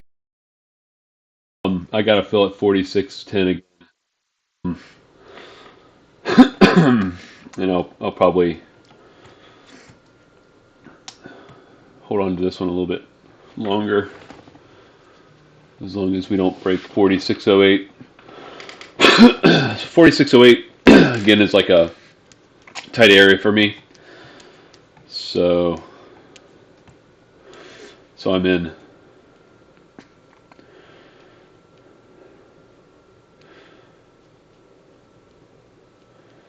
Again, this buy delta, man, they just keep building. I mean, I don't know if that means we're going to go or not, but using 46.10, a ton more orders came through. So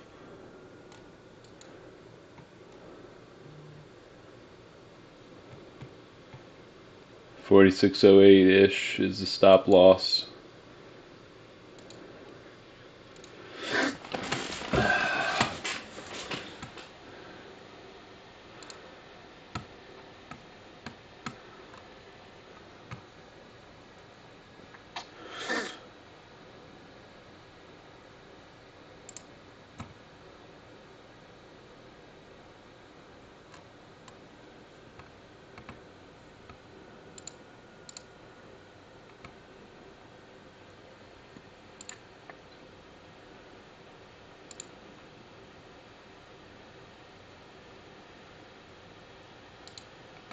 Let's see.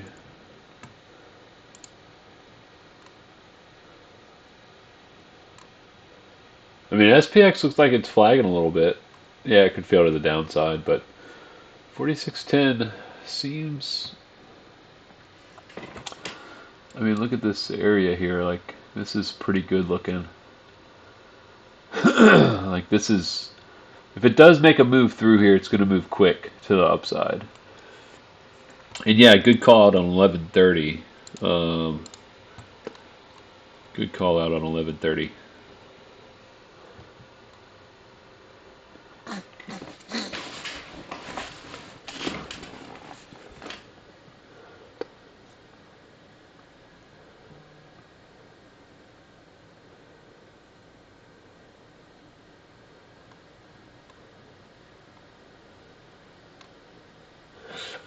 I just added one more at 46.0950.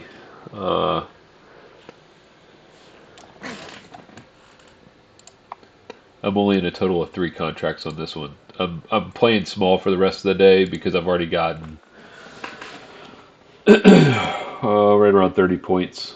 So I don't need, you know, I don't need any more. But I'll take the trade if it's there, and it's there.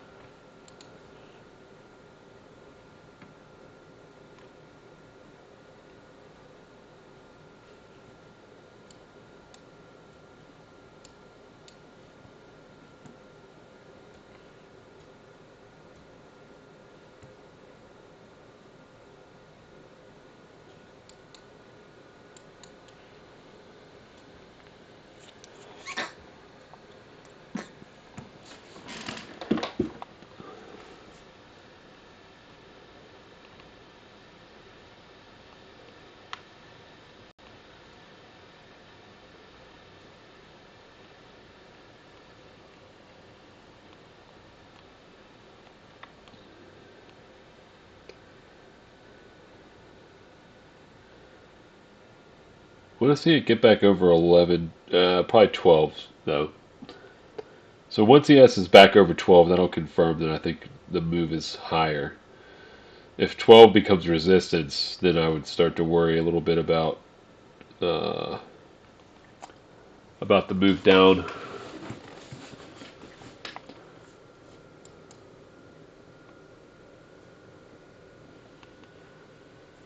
like that.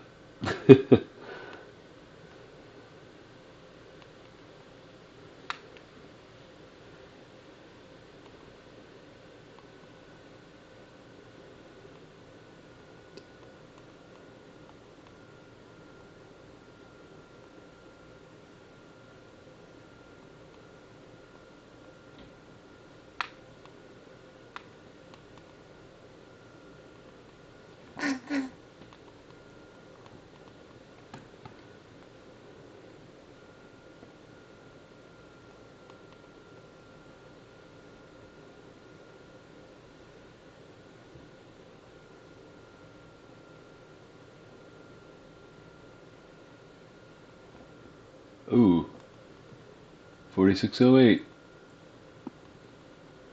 And that's why you play smaller on the.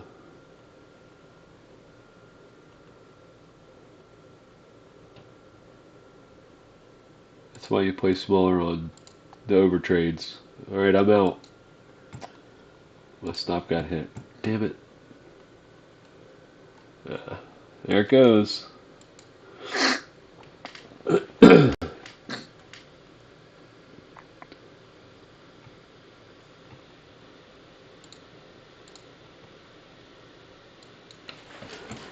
Ooh hoo hoo hoo. Oh 04. Oh 04 is where I went long earlier today. Uh, let's see if the buyer's back or what's happening down here.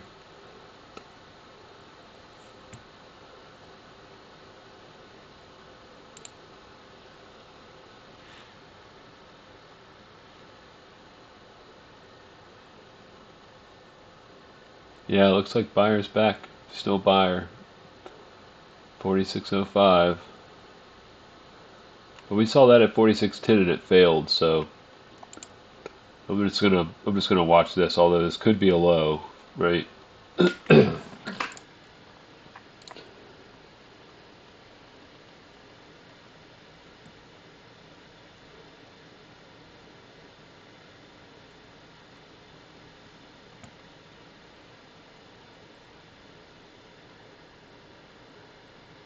But I'm a dip buyer for the most part today. That,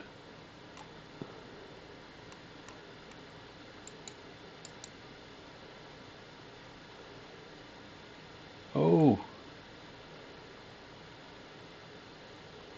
so they bought more here at 4605. So this is a key level for today. That's why I'm just observing this. But yeah, I called that out earlier. I said 4604 is kind of my line in the sand for the day, right? As long as we're over 4604, I'm going to buy dips. And you can just scalp off this area right now too. I mean, that's a big buyer, so they're still buying. Um,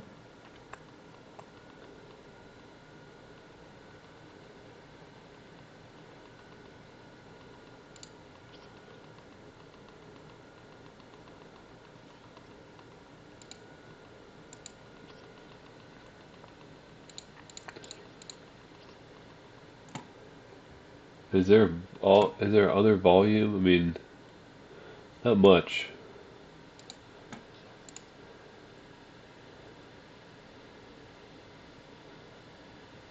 Let's see what happens here. This could get interesting.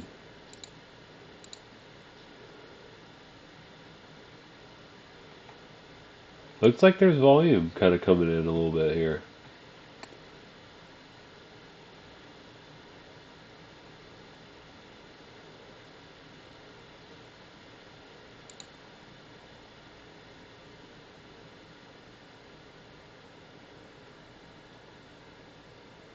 4608, watch that.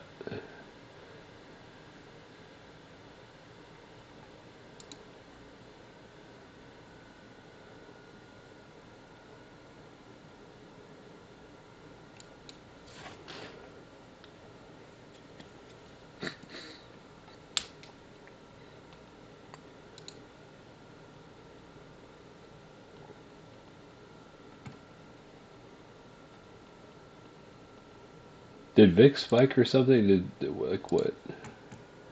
Did volatility? Yeah, a little bit. Not much, but a little bit. That's a nice little dip to buy though. Back over 4608. Okay, I think I think it's buyable. I'm not buying anything right now. I'm observing, but I think I think the premise over 4604 is good, right? And I think that's holding. So I think dips will be buyable. I think it just confirms to me that the low is probably in for today. I mean, we'll see, right? But that's just the thesis I'm going with for now.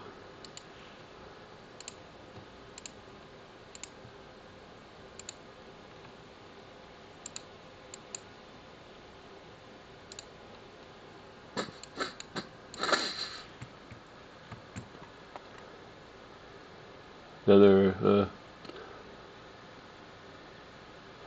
Now, if this gets rejected here, then it might go all the way back down to 46.05 to see if there's another buy, to see if there are more buyers there.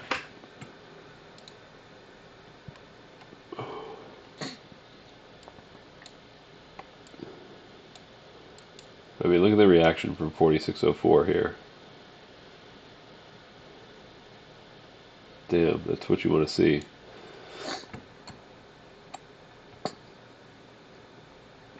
We're back over. Yeah, 46.08 here holds, guys. Like, this is going to be a long.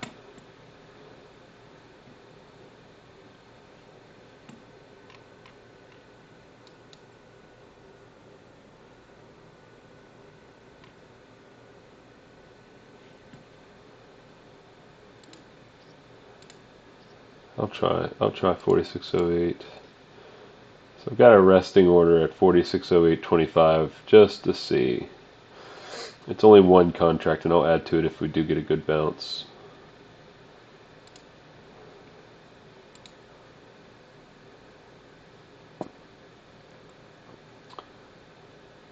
Come on. Alright, so let's see if this holds.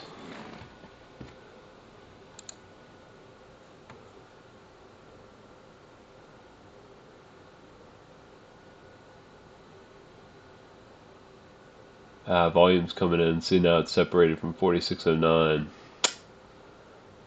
Not the best look, unless it volume comes up here.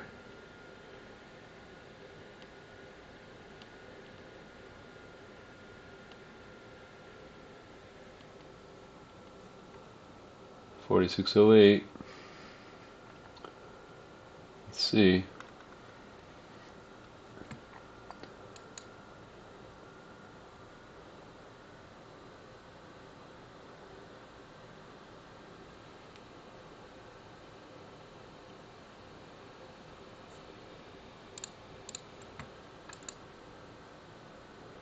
Needed over, yeah. I'm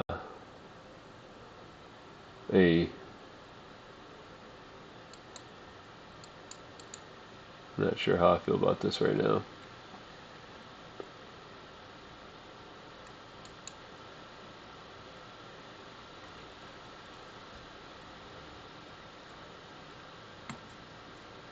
Damn. Not feeling great.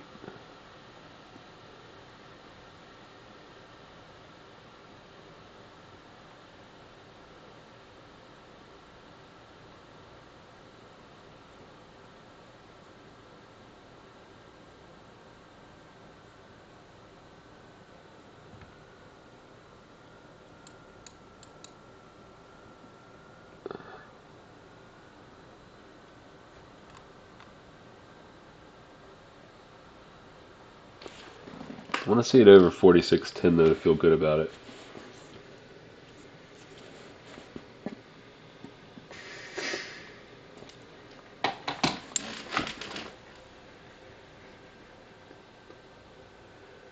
Ooh.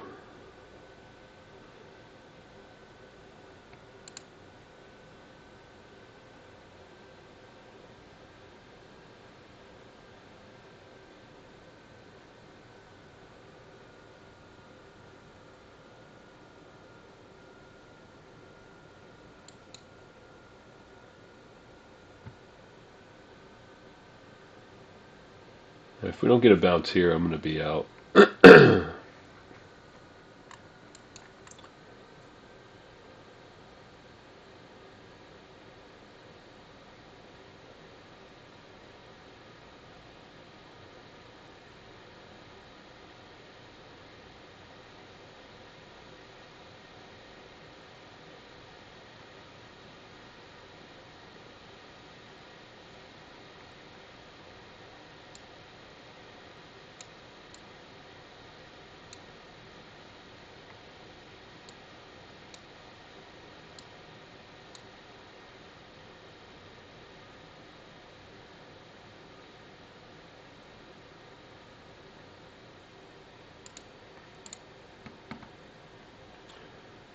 Oh, okay. 4609 is the bull bear pivot for smash. Yeah, I can see that.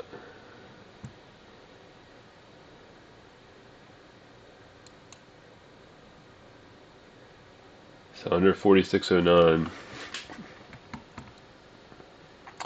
Not feeling great about this play.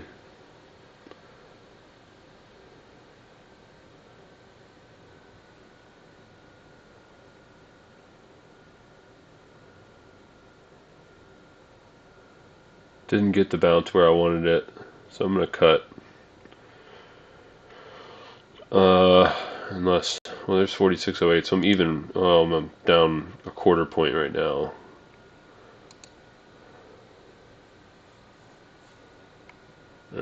4650. Half a point. Yeah. Ideally, this brings into play 4606.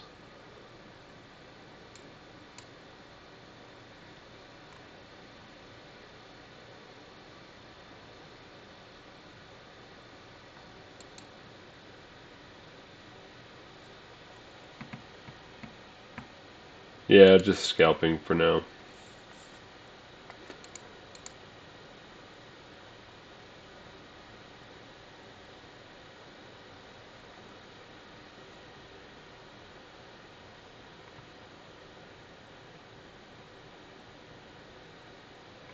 I'm going to cut here. I'm down a point on this play.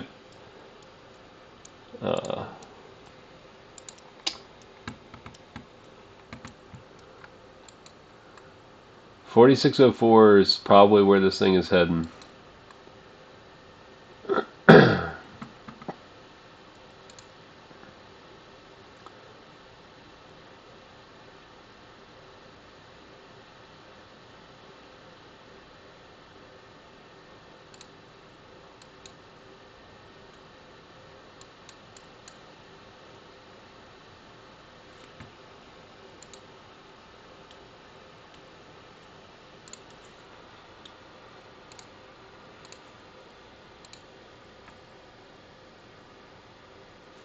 Is there like a wedge or something being made right now?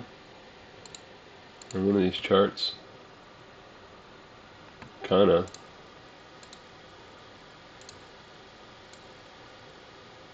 Yeah, check this out. Yeah, look at that. I mean, that looks pretty bullish, right? With clear, well, I've already got a line there. Clear resistance here.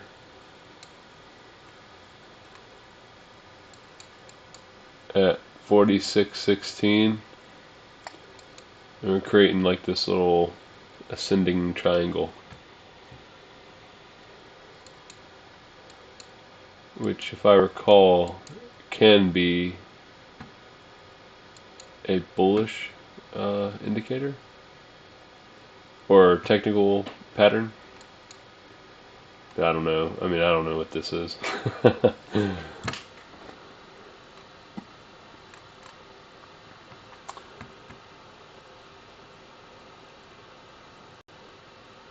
Unless we get over 4608, I'm just going to observe.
It's bouncing, isn't it?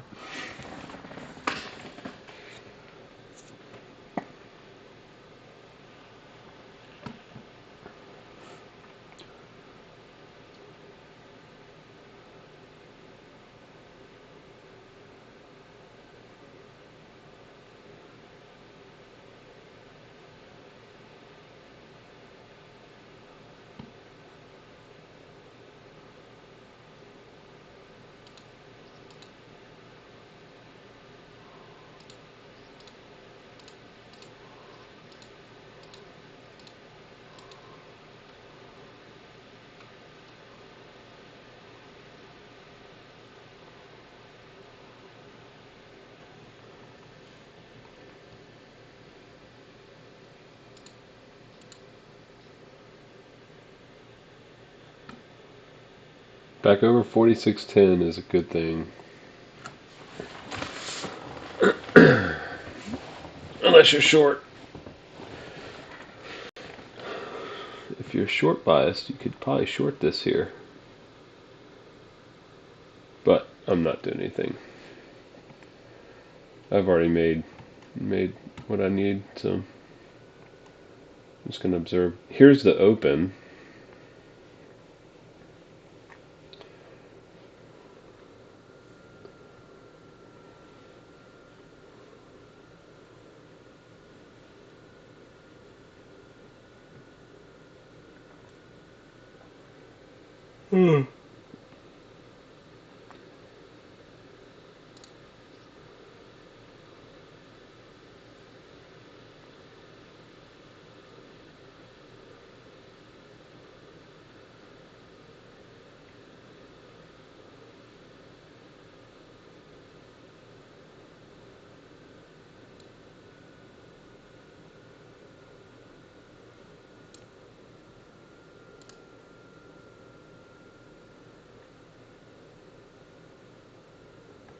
I don't know.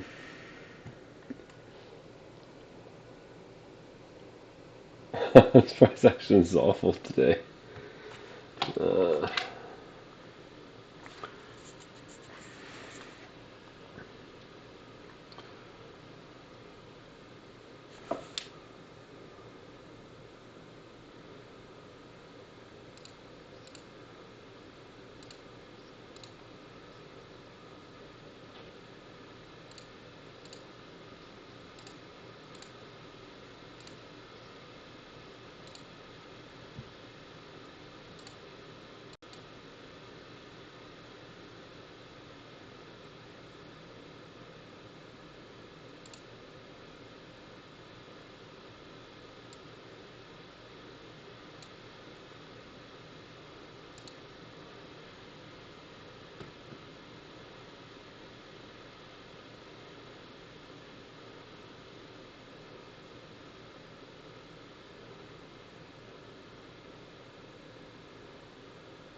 it's tight.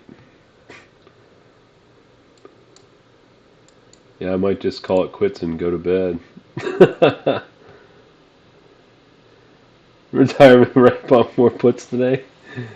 Uh,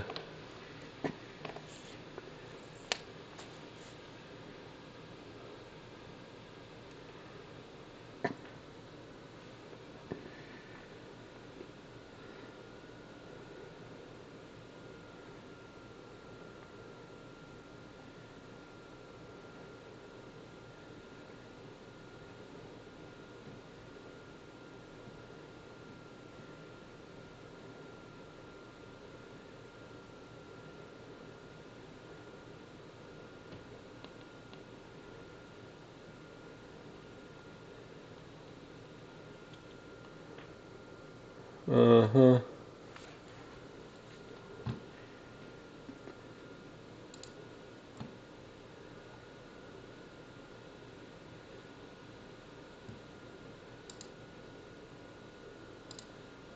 Alright, let me look.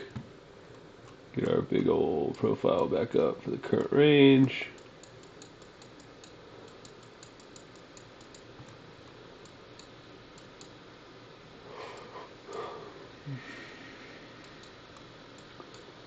$46.04, you can see why. That's my line in the sand for today. It's a high volume node of the previous range. I wonder if this is going to get some more work though. You know? Probably not. Right there, that looks really good. So I remember, man, for the longest time I said I thought, you know, this area was going to be revisited, and finally it was on that day that, I missed that sell. Then I, got a triple distribution down, tried to short this, got crushed. Right, but we did finally fill this in, and you can see where there's a good looking point of control for this value area, balance area, I mean. And you can see this has got kind of a good looking point of control. This one really doesn't. So I wonder if we're going to tag, maybe come down and tag like 93, 90, 93, right? Somewhere in here. Make this maybe the low of overnight period, 95, 96, right? 90, it's somewhere between here, right? I could see that, right? So you come down and then you start building volume. You get yourself an actual, volume point of control somewhere in here, and then you go higher from there. I could see that, but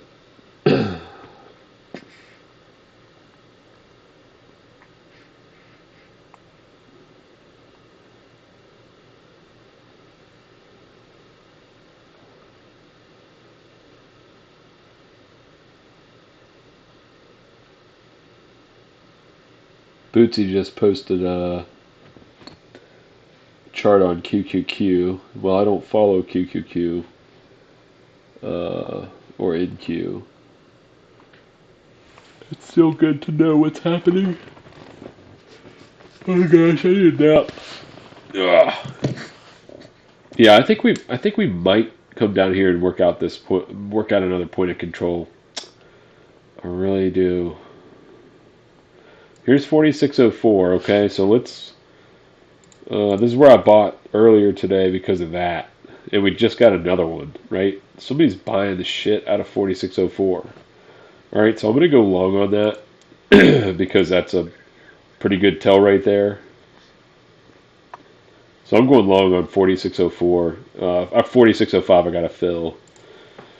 And I might scalp just a couple points off, but like I know it's going to bounce. That's what happens. That's the behavior here. So even scalp for 2 points, 2, 3 points, whatever, is good. Let's just see. The stop on this is 4604. So the good news is, we're at the low of the day. The low is intact, I think. Even after that, let's look. Yeah, low's intact. I think it's longable. We'll see. Yeah, so up, 1.5. Yeah, you can take your money and run. Or I think we're going to come back up here to 08, 4608. I'll probably cut between 7 and 8, somewhere in there, if we can do it. But somebody's hammering 4604. That's a huge buyer. That's the second time that's happened, right?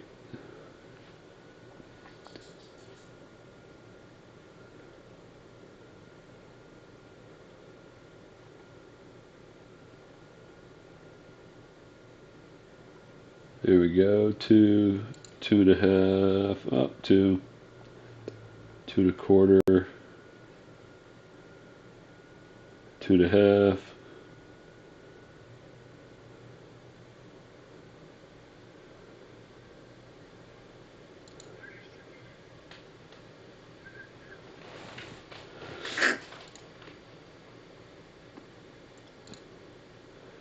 $47.50. So I got a sell sitting at 46.08. And that's what I'm doing today, guys. All I'm doing is scalping these 2, 3 points at a time. They add up. See if we'll get up there. I'm putting a sell at 4607.75.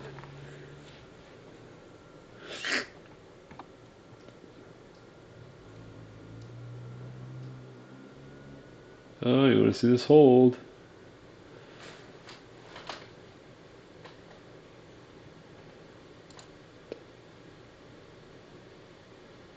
Prior day volume point of control. Probably good for a bounce there.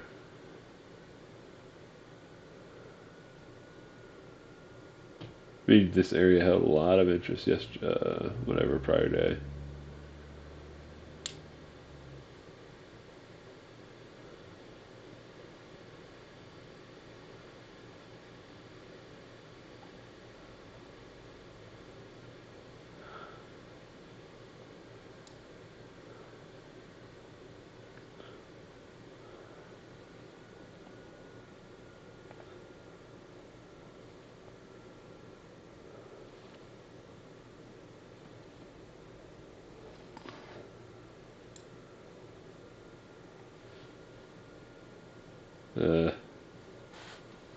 Back down to 4605.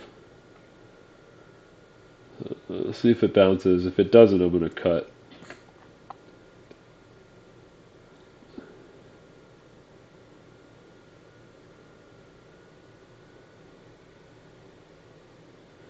I'm telling you, man, this is a good setup, though.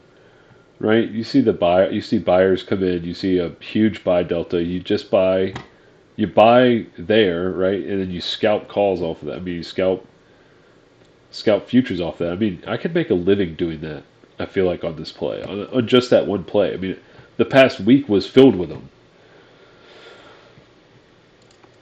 You know, up your contracts maybe because it's a pretty high probability play. So maybe play. You know, you could probably play 10 contracts on that, right? Go in with 10, scalp 2 points, get your 20 points, and roll. You know, that sounds like a good day to me.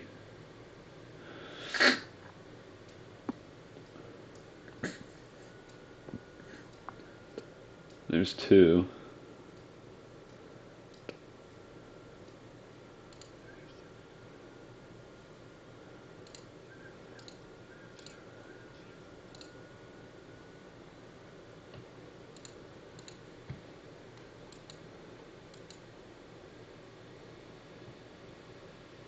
Yeah, looks like it could be doing a double bottom, but I don't know.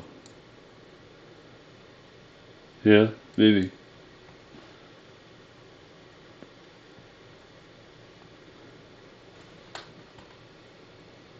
Here's our 4605 guys right here. Somebody said, "Oh, 4605.50. I'll buy that." 4605.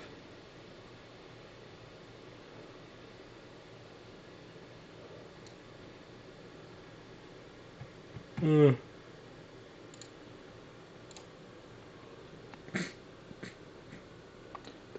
Yep, that's right.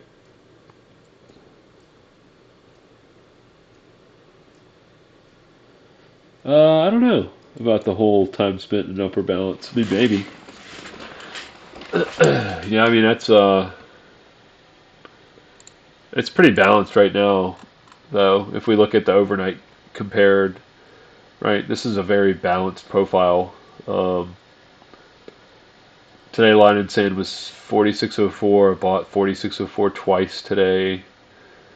I'm gonna go ahead and scalp here at 4608, so I'm out. No, I bought 4605 second time. First time was 4604 here. This was 4605, so just a 3-point play. But that could be the low a day. I mean, the low for now, it could run. I mean, I don't know. But if you want to stay in, stay in, unless you're invalidated. I would say, 4605 is good with a stop of 4604, right? So I'm scalping off 4604, 4605 for the rest of today. Anytime I see price get down there, I'm just going to buy it. And then when it stops working, it stops working. But that's how I'm viewing today. The price action shit, right? We're in a balanced profile. We're probably not doing anything today. If Tesla starts to run, then yeah, if this gets back over 46.10, then you could be looking at an upside. The other option is just to sit tight and wait for, an IB break, right? So our initial balance is here, right? So we've got 46.19 down to, yeah, right here, 46.01, right? Just wait for an initial an IB break. And then, I mean, might be sitting here all day. Might not happen. I don't know. But, to be safe, right?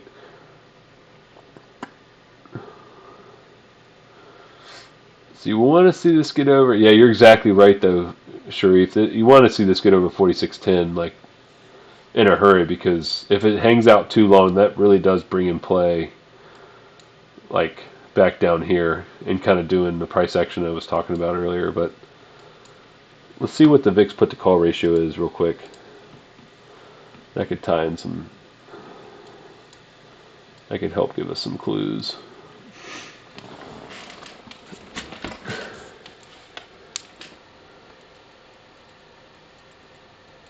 Nice, man. Yeah, that's all you need, right? Just a high probability scalp play, right? Low a day intact, huge buying at 46.05. Put 10 contracts on that thing and just ride it, a few points up, whatever, and get out. Like, I think, in my opinion, day trading scalping is underrated, right? I feel like I could do it. I could do it probably better than I look for these big swings, right? I can sit here and talk 4 or 5 point ranges all day. Yeah, okay, shut up. VIX put to call ratio, 24%, 25%. Not really great. And then Gamma, what is Gamma saying? Oh, that's VIX, we need SPX.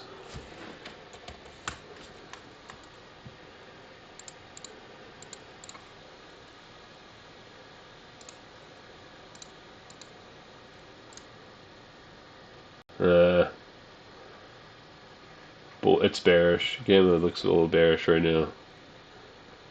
What about implied volatility?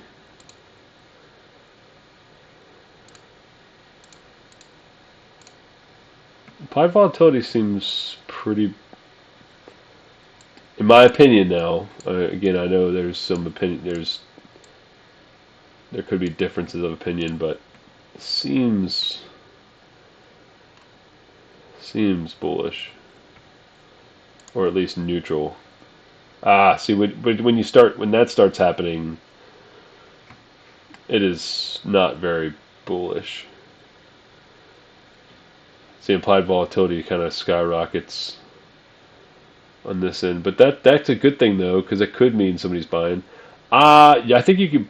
All right, if this goes back over 46.08, all right, I've noticed this a lot. If this gets back over 46.08, it's a buy for me here. And if it doesn't, it's not. Like, the price got pushed down, a big order was pushed right here, and it didn't. Okay, so that to me is not a buy. I think that's bearish price action.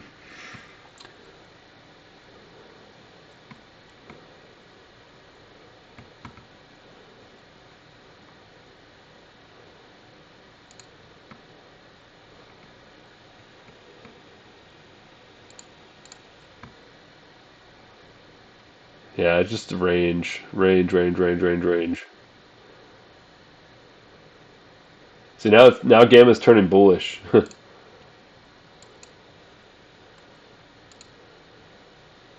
And so is implied volatility. So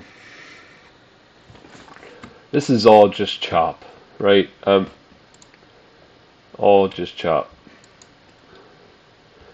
So I'm still gonna buy. I'm still gonna lean into 46.05 if it holds here. All right. So I'm not gonna make any plays. I think 46.05 is gonna hit again. If it does and it holds, I'll go long off of it again. If it doesn't, then I'll cut. But that's been a good play today, right? That would be the third time I've taken that.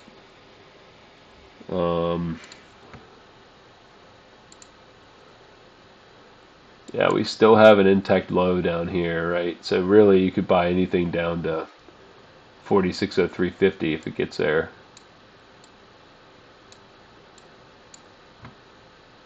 And we do have this excess high.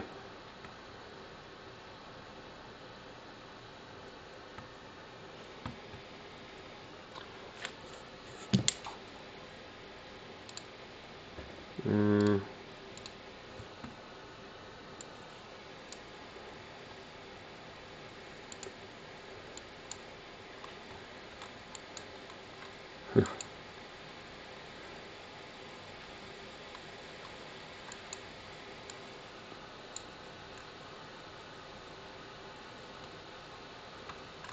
So this shows you the different times,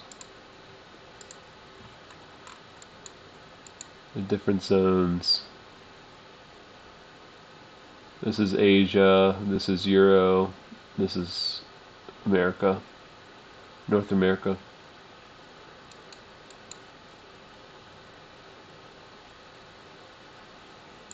I don't know. Yeah, I don't like the way that looks really. But I'm still gonna play off 4604 if those buyers come back in here.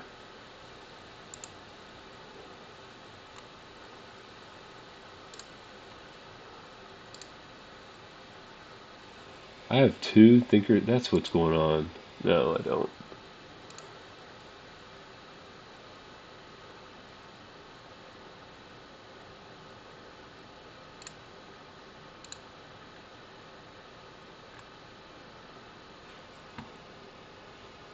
Alright, I'm gonna go ahead and reset this, and I'm gonna see what happens, and if we get more buyers. 4605. Let's see. You know it's gonna get hit. Broke through key support. So okay. So that's bearish, right? Broke through key support. Yeah. Oh, I hit 4605 again.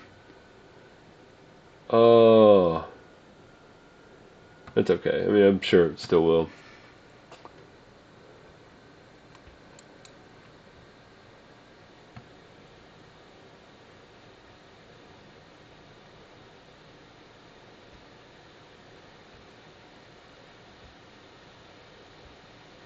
I don't know.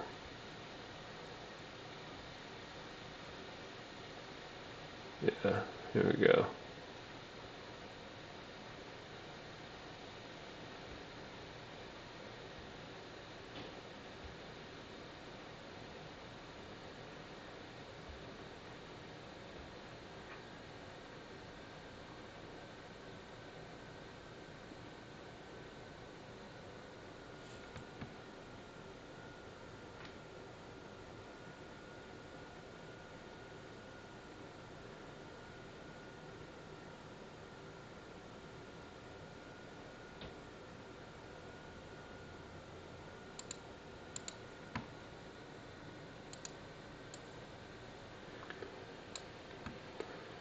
I think today I'm mostly interested in the VIX put to call ratio,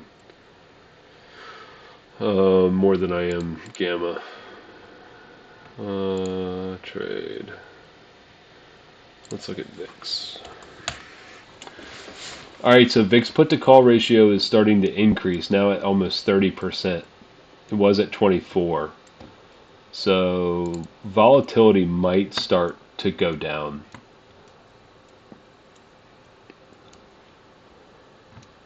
Come back to 4605, 4604. Come on.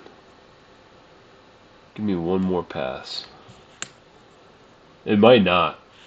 Um,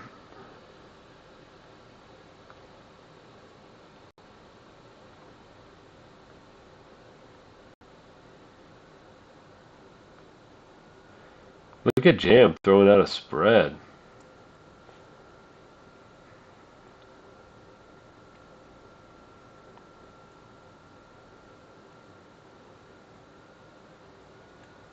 Nice options play.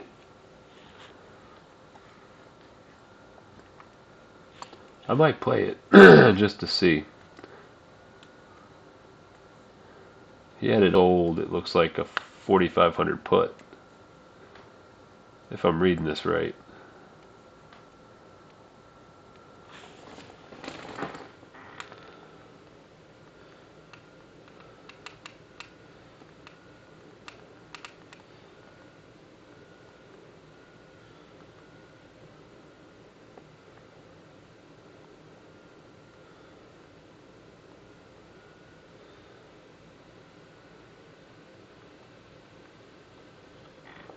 So that, it might not get back down here.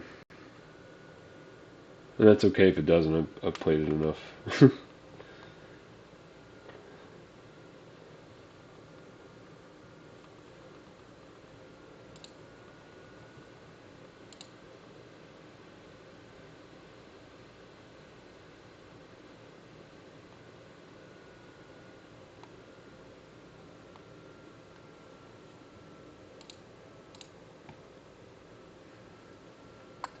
So is Rogue still short today? Or like what is he doing?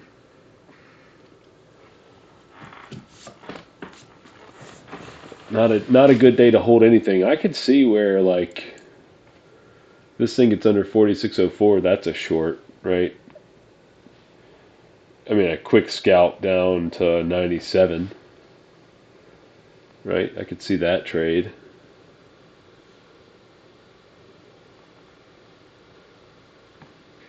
Jam is a good trader, man. Jam's really good. He's a must follow in my opinion. He's still short futures. Why? Did he say why? Like I don't get why. Is it because we're not holding this 48, 4608, 4610 area?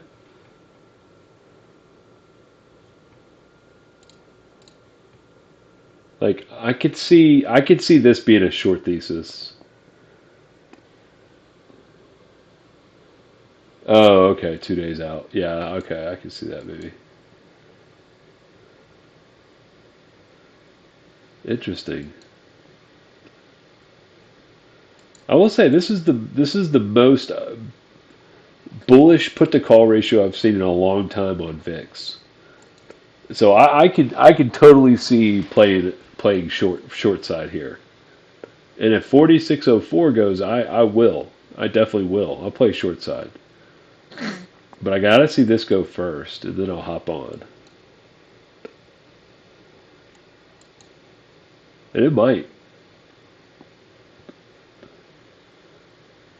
Well, let's see. Here's the Dom. Let's pull the Dom back up. I swear to God, if I see another delta here of over 1,000, I will buy this again.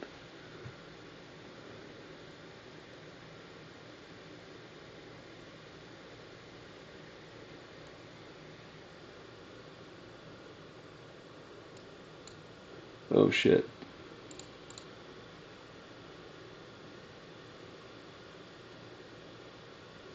Oh, come on.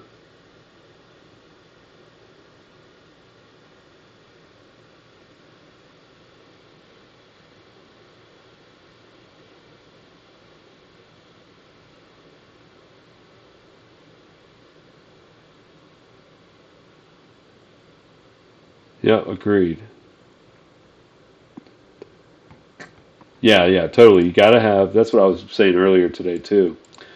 Is uh, spy right here, 456. That's key today, right? But if that doesn't go, you don't want to be short. And it's not a good bet, but well, with the VIX put to call ratio, it's probably a decent bet. But vol trigger, that's support if you're over it. It's interesting though. Okay. Yeah, big move will come. No confidence in direction. I agree with that, right? Whenever it happens, right, it'll be a nice move. We just gotta wait for it. Be patient enough not to get crushed.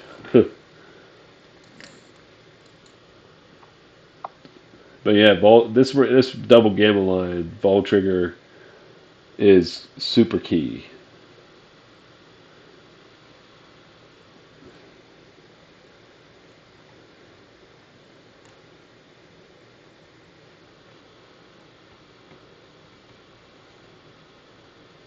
Nice. Okay. Diamond bottom.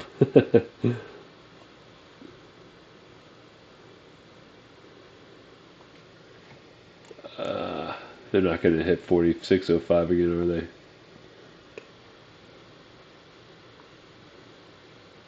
Yeah, I like the jam trade too.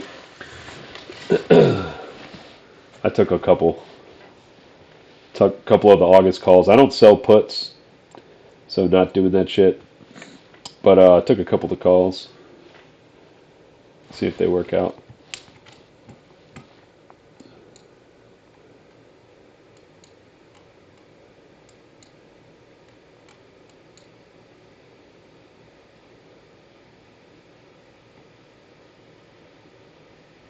He's right though. I mean, if we do give to the downside here, it'll be a nice move.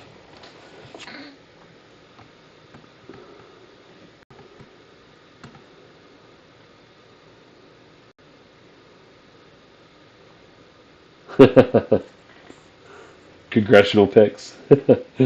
That's funny. That's a good idea though.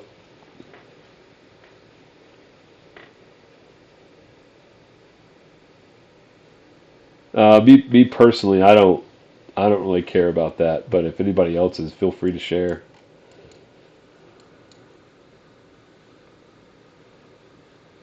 Really, that's interesting.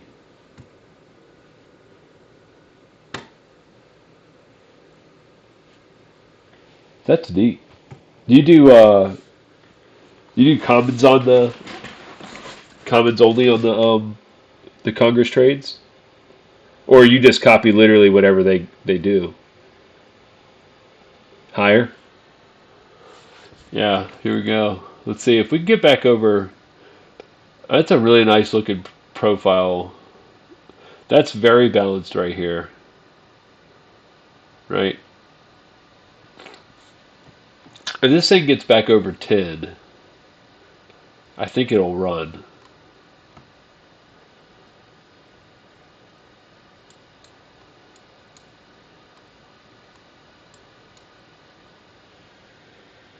You do both. Okay. Oh, nice.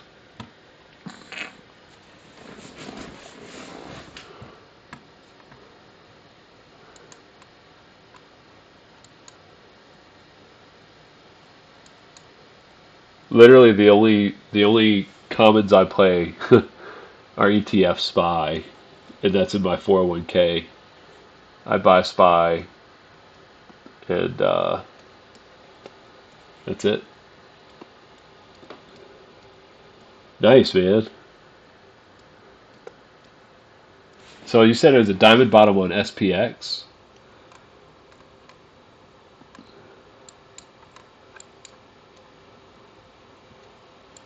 like this.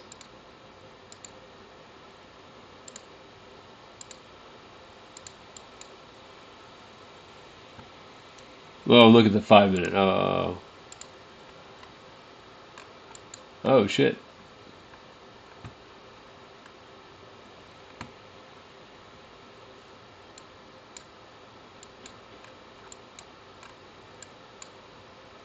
Oh wow.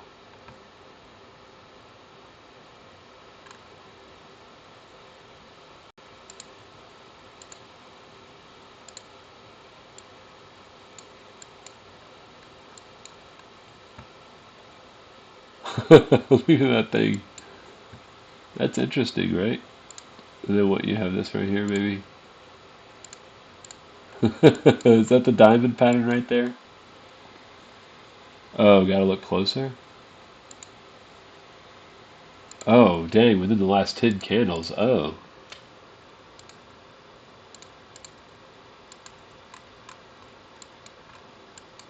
Oh. I do see what you're saying. It's kind of like this, right? Wait.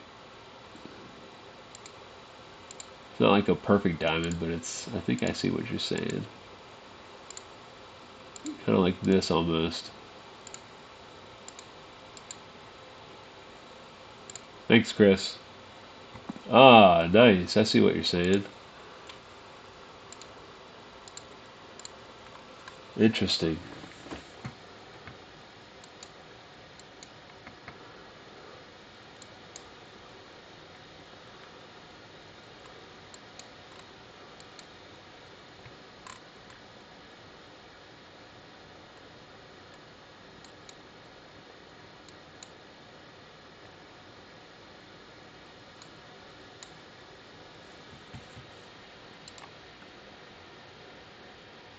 Interesting.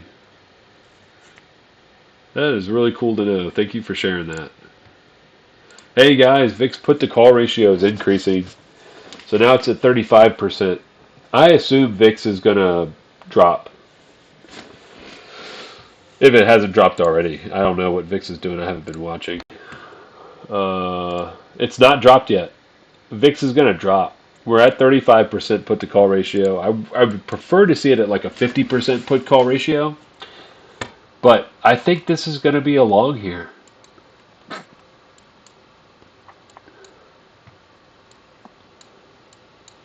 I think you're right, dude. I think that's a whatever the diamond bottom thing. I think you're going to get continuation up to this side, to the upside here. We're over 8. I want to see it over 10. If it can get over 10, I'm down. I'd play that.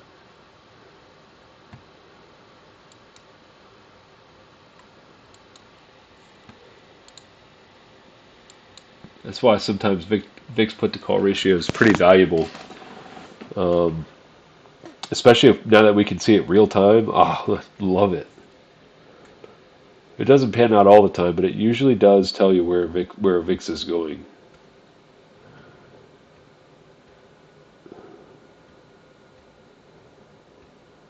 Just increased to 36%. I'm just going to keep my eye on the real-time VIX put-to-call ratio. Should give us an idea of what's going to happen with VIX.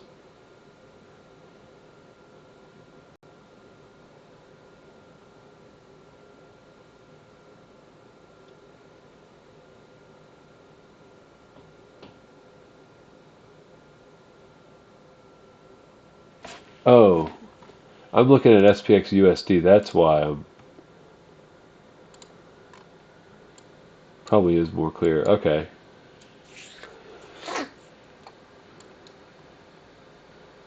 Oh yeah, I see what you're saying now.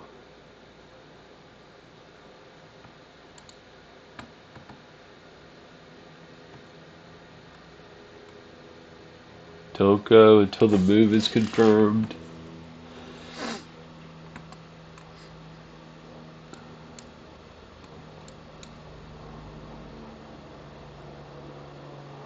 But this is looking really good.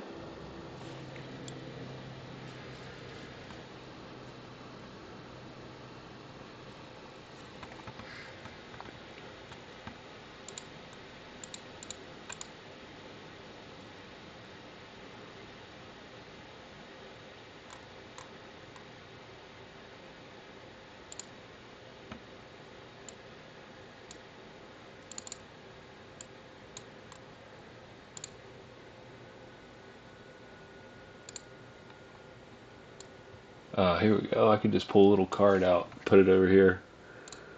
Keep an eye on it.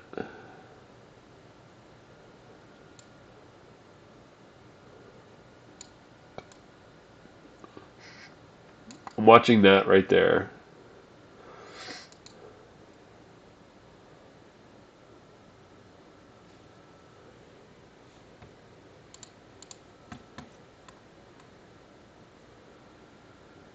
Never got back to 5. When it got to 525. I had my order at 5. That would have been another really nice scalp, though.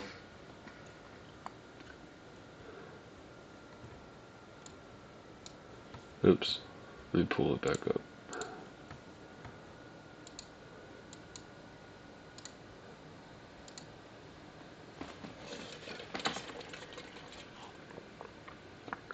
Yeah, it seems to be real time on Thinkorswim. If you're in Thinkorswim, uh, you just go to the trade option, look at VIX, type in VIX, and then make sure you can see today's option statistics. And it gives you, I think this is either real time or every 5 minutes or something. I've seen it change every few minutes. But that's how you look at it. And then you can do the same. It gives you all the information you want. That's why, for SPX, I can get real time implied volatility, which is super cool. There it goes. So real time implied volatility is still right at 14%. But I don't care about SPX today. I care about VIX. All right, so it dropped a little bit, right? Maybe I have to actually update it.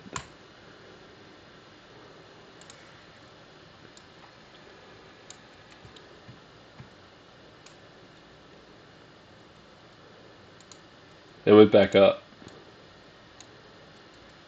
So yeah, it looks like it's real time, right? Because I just saw it switch from 357 to 358. This to start the day was like, I think 20%, 0.2, pretty bearish. Anything over like 0.5, 0.5 is chop. So if 0.5 happens, like 0.4, 0.5, somewhere in there, I would just expect high a day. Like I wouldn't expect a huge breakout over the high day, although maybe it would happen. And it definitely could happen, right? But for an actual like squeeze to happen, you want this to be at like 60, 70, 80 plus percent. Over 100% is like a guaranteed squeeze within like a day or two. So just buy calls out. That's what my mistake was the last time it happened. Was I thought it was going to be that day. It turned out it wasn't that day. It was the next day. I guess PX squeezed like a percent or two, a percent or a percent and a half. So next time I see this put to call ratio like over 100%, I'm just going to buy calls for the end of the week. Just buy weeklies and call it a day.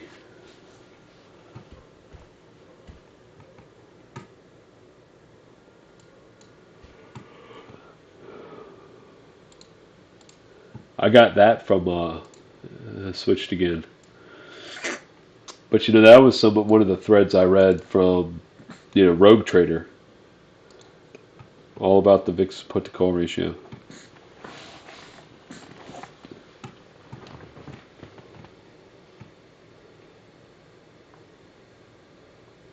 Get over 10.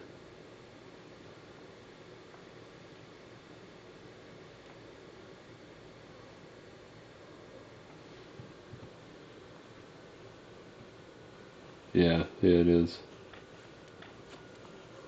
I would say you might be able to short that.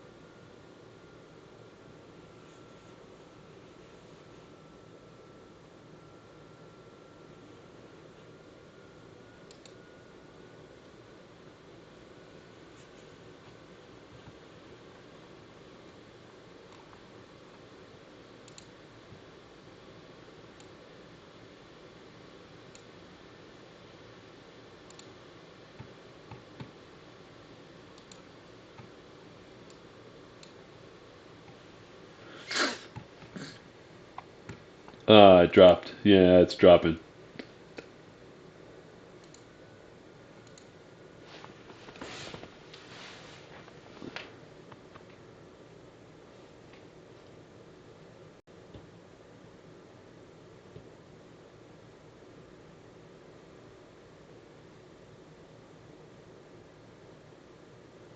It's just going to be choppy.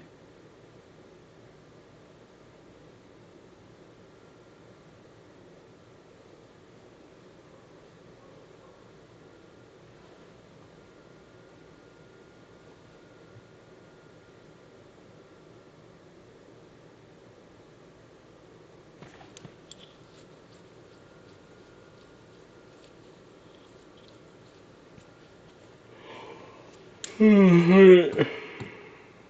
did that. All right, folks. I'm gonna probably step away. I'll still share my screen, but I'm gonna step away and grab some food. I'll keep it up just like it is now. Keep the DOM up and keep fix put to call ratio up. You can see the volume profile here. So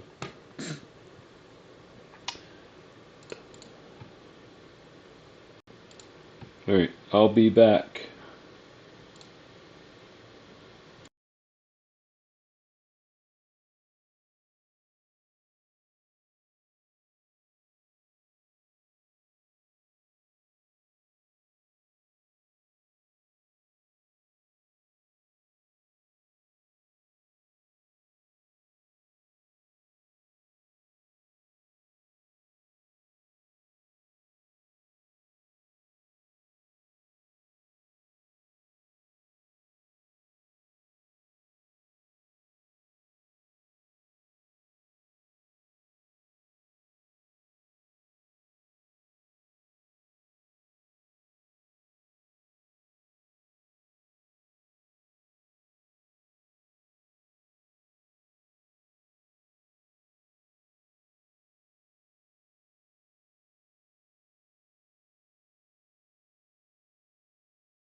So there's no more buy delta. Oops. Whoa. Sorry about that. No more buy delta here. So I'm not buying it. I was going to if I saw buy delta. Maybe it bounces, maybe it doesn't. I don't know. But that's not the setup. So not going to play it.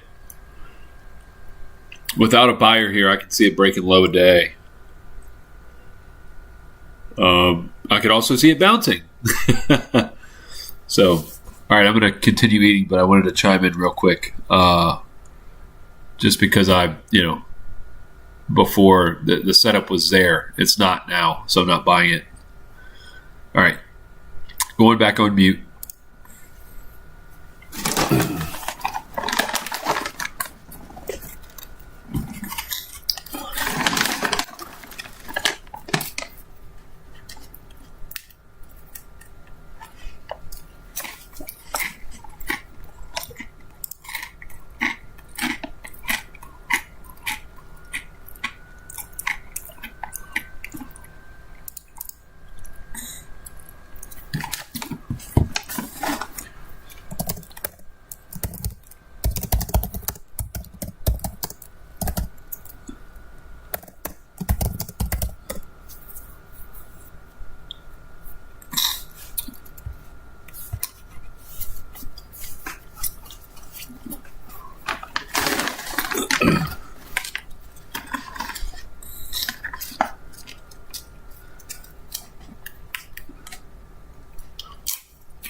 Order submitted. Order filled.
Order filled. Order submit. Order filled. Order canceled.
Order submitted. Order submitted.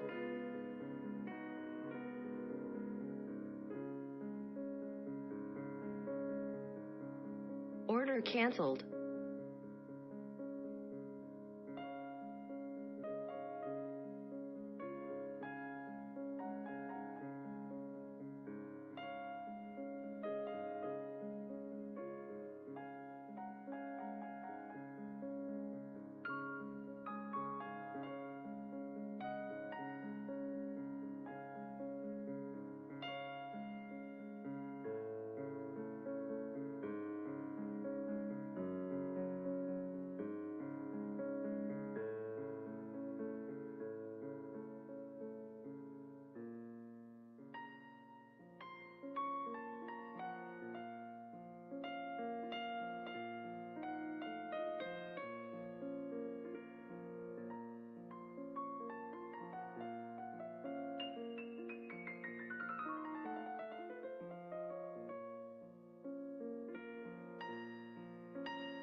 Order filled.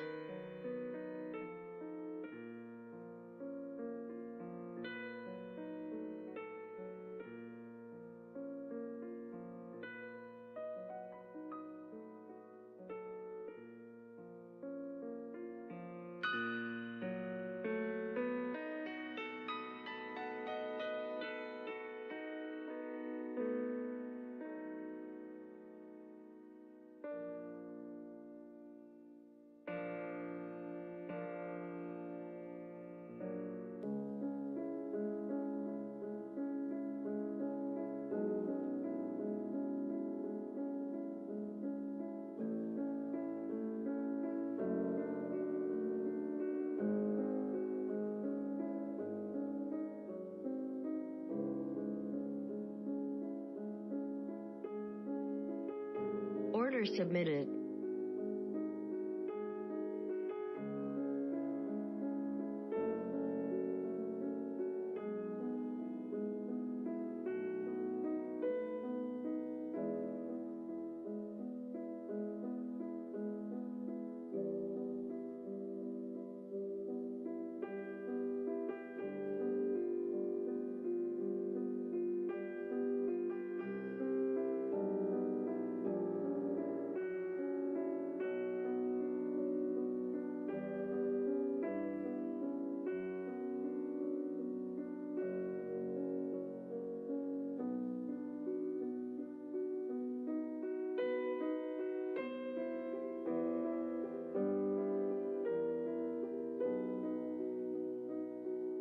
Error filled.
filled.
Hey everybody, I'm back, but I think I'm finished for the day. I was eating lunch and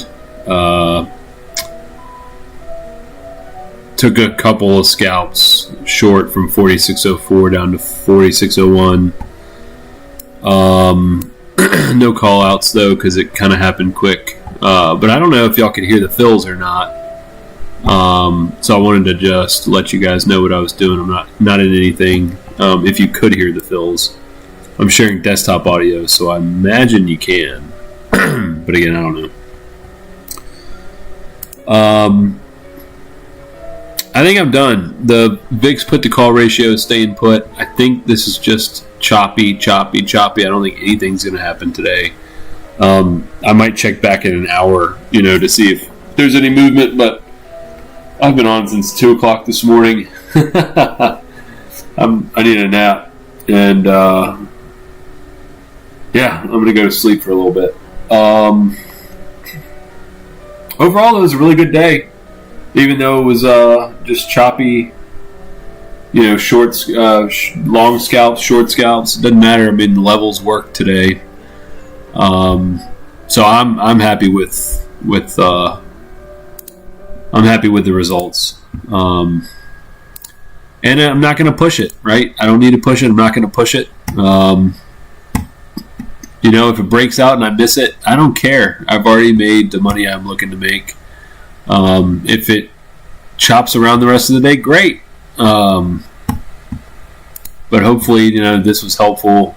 VIX put to call ratio is not going anywhere, so I don't expect a sell off. I don't expect a huge. Maybe you get a run back up to the VPOC, right? But I don't know. I'm not expecting anything for the rest of the day. But 230 could bring a catalyst, right? 130 to 230. So I might check back in an hour. But other than that, guys, I'm done. Signing off. So I'll talk to y'all on Twitter and or X, whatever the hell we call it. And see you guys tomorrow.